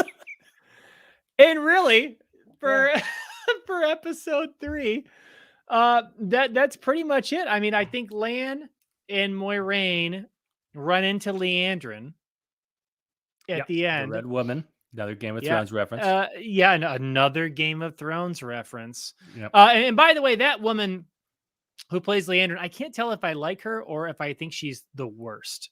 Not just as a character, but like if I just hate her character or if I actually enjoy her character. Or if you actually despise her as a human being, like you or just you don't like, know. right, as a person, am I just like, I want to hit that woman in the face and I don't know. Yeah, but you probably shouldn't. You do have domestic abuse charges on your record. Let's just keep the woman hitting just down just for a bit. You know what I mean? Like just spread it out a little bit. Tyler, you can't ask a bird not to fly. You know what, Justin? Am I right? You're right. And with that, there's season 3, episode 3. I keep saying season. We're not there yet. And with that, right. 3. That's it. That's episode 3 of the Wheel of Time. We'll be back with episode 4 soon. See ya. There we go. That's our cut. Everybody who's watching live. I gotta pick my mouse up. I knocked it on the floor. So I now I've ripped my headset off. God. And had it go flying. I've knocked my mic over. I've set my mouse flying. Obviously, that's because of how good the show is. And now, Tyler, I got to be honest with you here. I need to know: have you seen more episodes? Right. So these are for everybody who's watching live. We were kind of trying. We're going to clip the reviews into separate videos, but now we're just hanging out live. So, have you seen more than the first 3 episodes? No, I've only seen the first 3. Okay. So yep. I don't want to spoil anything then. No, no spoilers because you know us, we don't like to spoil. And so I'm gonna watch. We're Tyler's like, we don't like to spoil. The dragon is Rand, by the way. Oh, come on. He knocked down a door, Justin. He knocked down a door. What more evidence do you need? Are you shitting me? He couldn't have knocked down that door. She said it. She's Rand al'Thor is the She's dragon. like, that door has super strong hinges. Only, fucking 3 guys could knock down that door. And you know what? He did it. And I'm like, that's the dragon. I mean, clearly. So. I think the chat is being trolled, Templar. Like, we keep getting these weird people in there that just say things like Vask Tech or Void. And it's like, they're not even links. Oh, like, that's me. That's like, me. what are people doing, like, getting in here with those types? I don't understand. It's like an infomercial. Let's see. Like, where are these at? Oh, yeah. From like Marcia George. Marcia George and Olivia Carroll and Susan, but they all just say Vork Tech something, Tech Voya. I don't know. Susan Trash. Stokes. Susan Stokes is clearly a fake name or the best name I've ever heard. Oh, but, man. Whatever. I felt like we were even-handed in our treatment of these episodes. We were not even-handed. Yes, we were. I thought we used kid gloves. We were gentle, and I thought, we were objective. I thought sometimes, sure, could we be a little harsh? But then I always thought we softened that, almost like a compliment sandwich. I really thought we couldn't have done a better job in just giving someone kind of just a brief overview, introduction into what these episodes were like. I honestly think we knocked it out of the ballpark. Well, I think the videos were good. I think we got lots of funny clips in there, and I think they'll be good, right? And so we'll post those and see how I was dead serious the whole time. Yeah, no, I know you were. Straight to DVD, Templars. They're making DVDs of this shit. We've made it. Oh my gosh, we've made it big. It's not as easy for me to bring the chat comments up now because I don't have a mouse because I knocked it over there on the ground. It may have broken. You broke your mouse? No, well, oh my gosh. No, it looks like it's in one. It looks like it's in one piece. So yeah, we were really. I felt like man, we got the chat up here too. The wheel of time is straight to DVD. Okay, okay. So okay. Again, trying to be totally fair now. Trying to be totally as fair we now. were throughout this entire time. As you were throughout. Continuing to be fair.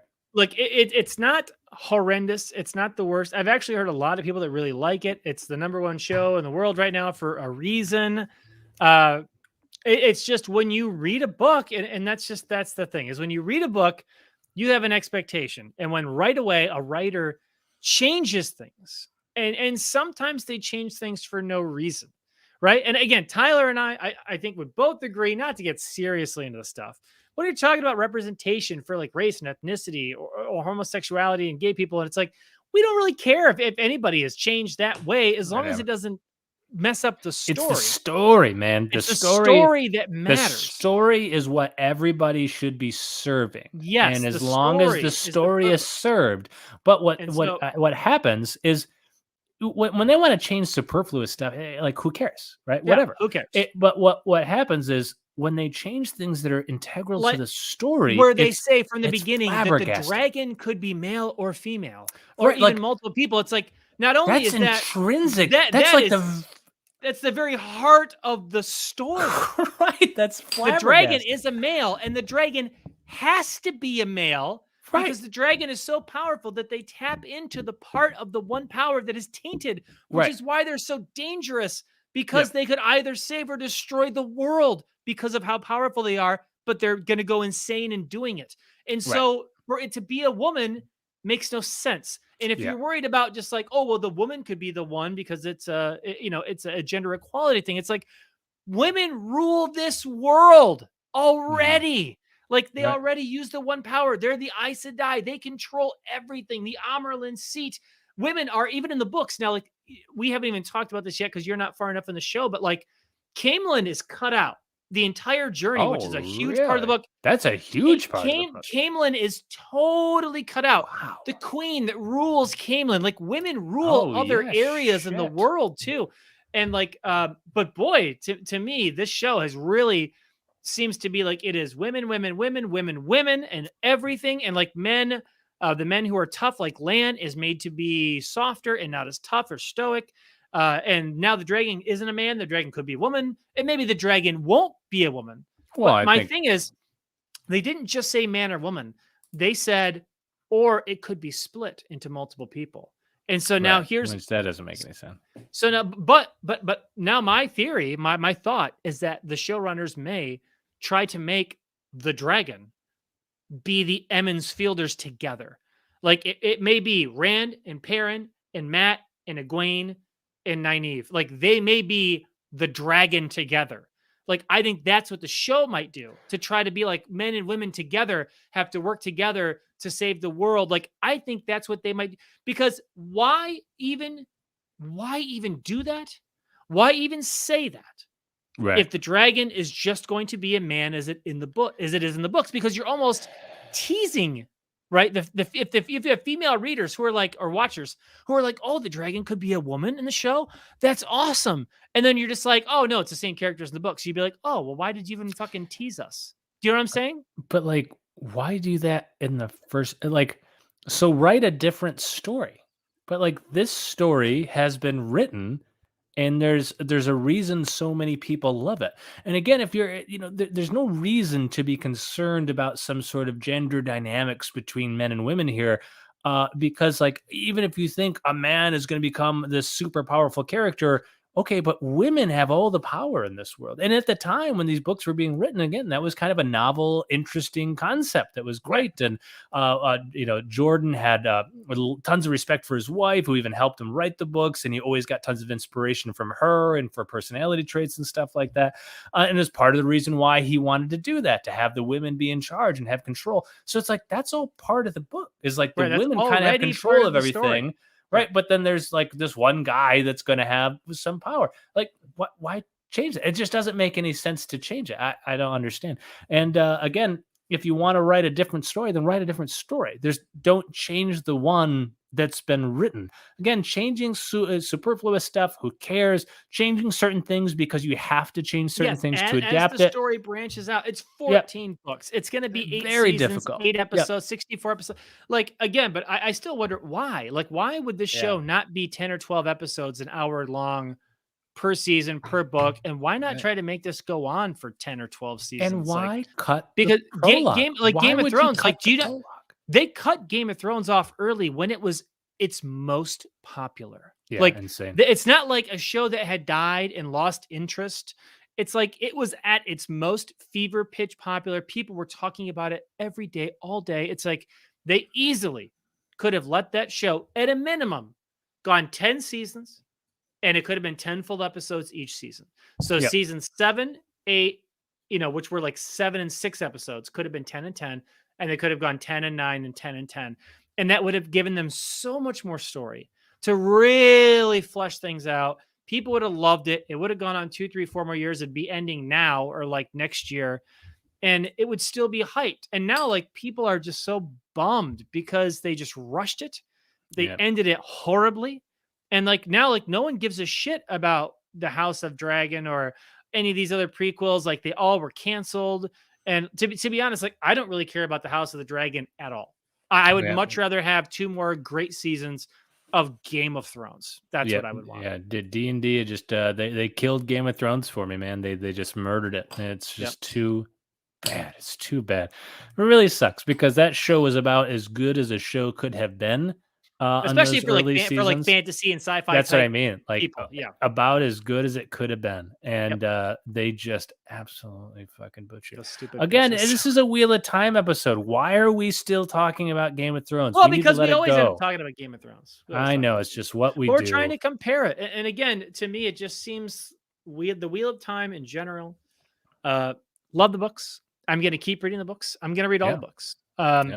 Again, we've listened to them, we've read them, and there's a reason we love them. They're sort of like the more advanced version of the the Lord of the Rings. That's like what they are. That's what Jordan based it off of. It was like a bigger, broader, more epic fantasy. And then Brandon Sanderson, now, who has done the Stormlight Archive and the Mistborn series, Robert Jordan was one of his heroes.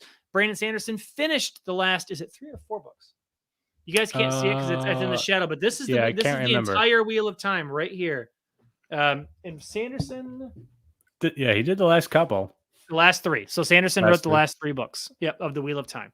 So he is author of the Wheel of Time, but he took inspiration from Jordan, and so everybody progresses. You know. Yeah, I know it, man. And Brandon Sanderson, I love Brandon Sanderson. I love a lot of his books. The Stormlight Archive, especially like the first couple, really, really liked.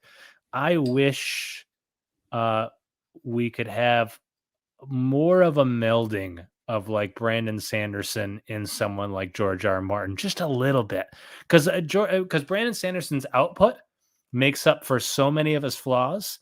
Because his output is amazing, and guys like George R. R. Martin write a book once every 10 years, and so many of these other big time authors do as well. Brandon Sanderson pumps stuff out like a goddamn maniac, and I love him for it. It's awesome. But what I hate about him is that he refuses to do more human elements in his books.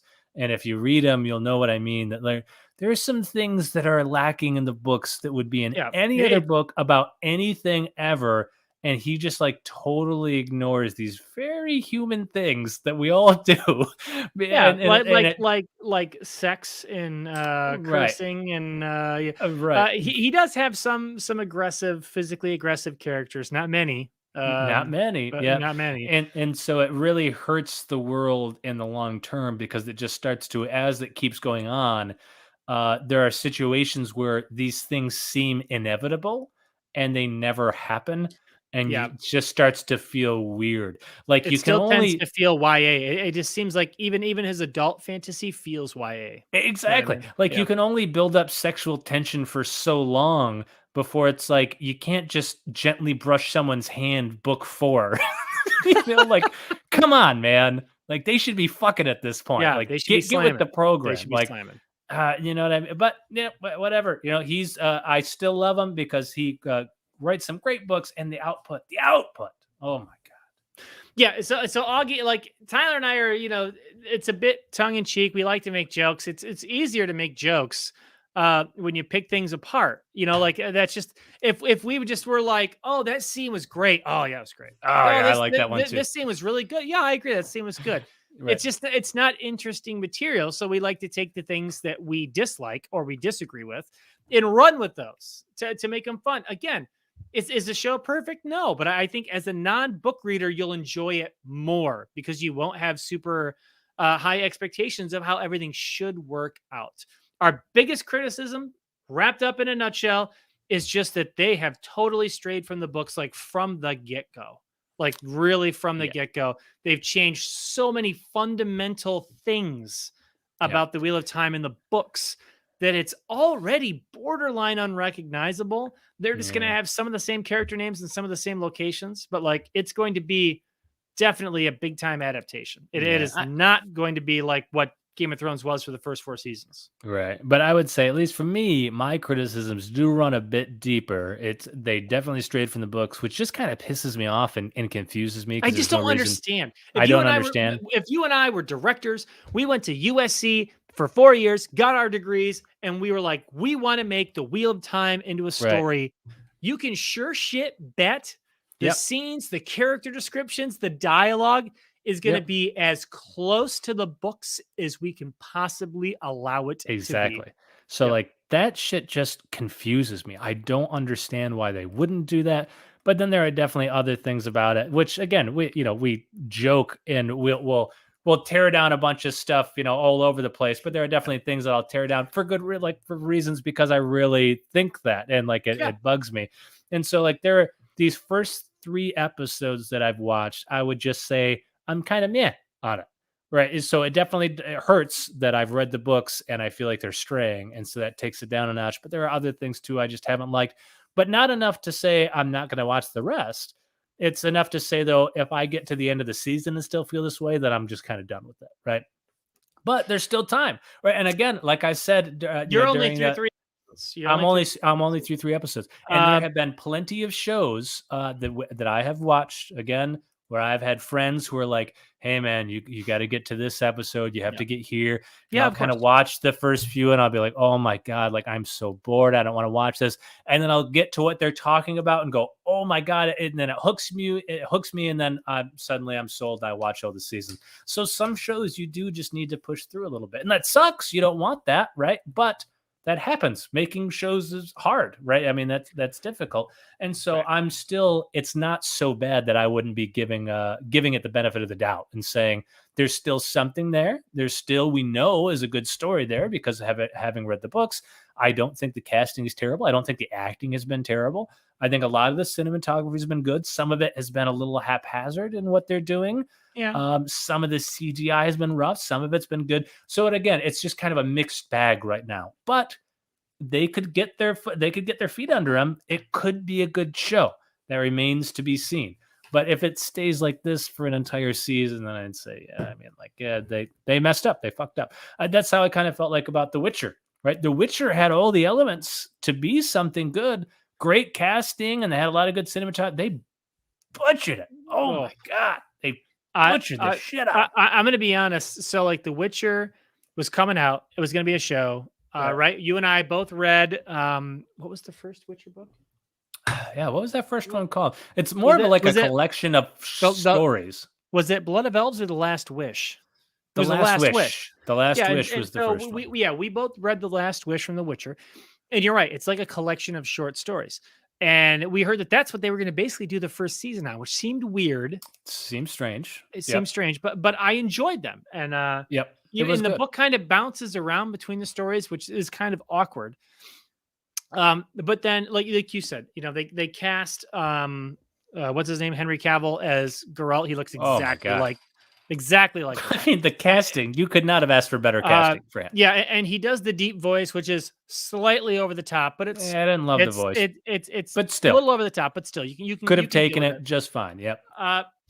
But then, and I think I remember watching the first episode and being like, okay, I remember this story, and it was okay, and I was like, this is fine. Yeah, kind of almost like Wheel of Time, where I'm like the cinematography, the special effects were a little cheesy, a little rough, but it was like, okay, I'll give it a chance. I'll give it a chance. And then after that, terrible. I mean, like I watched the next few episodes and was like, this is trash. I don't get it. They're jumping all over the place. They're doing these random stories. How would a non-book reader have any idea what was happening in The Witcher? I read the first 2 books. You did too. I barely was like, what the fuck are they doing now? What scene are they doing now? Like, what story are they doing now? Like, they didn't even make that clear to the viewer. What point of time are they in now? Like, how does anyone know what's happening? like you could have just had like an opening thing, like Geralt does such and such, such and such time of day, whatever, just to show that like you're jumping around in time and you're at different places or what. There are a million things you could have done. They just kind of like jumped into it episode by episode, like you're just supposed to follow along. Like when you read The Last Witch, you know it's a collection of short stories, and that's even clear from the chapters and what you're doing, right? They just did that with the show, but didn't make that clear to any of the viewers and just acted like it was a normal episodic thing that just made no coherent sense. It was ludicrous. It was absolutely ludicrous. I can't believe that they would do that. And then on top of that, the way they portrayed some things was so terrible. So again, there's another one where the book was really interesting and it's an interesting character that they casted well and had potential, and they fucked miserably.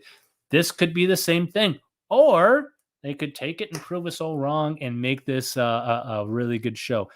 We'll see. I don't know. I think it's easier to fail. The jury's still out on that one, but not really. If this were a stock, I would be selling it. Selling it, exactly. Sell. Yep. But yeah, I remember The Witcher. The break point for me was, I don't know how far you got into it, but where they found like the dragons and the dragon eggs in the one cavern, and the dragons looked like they were CGI'd from an off-network. They didn't use real dragons? Television from like 25 years ago. I mean, like, I can't even describe how ugly and bad the dragons were, that it was like, this has got to be a joke.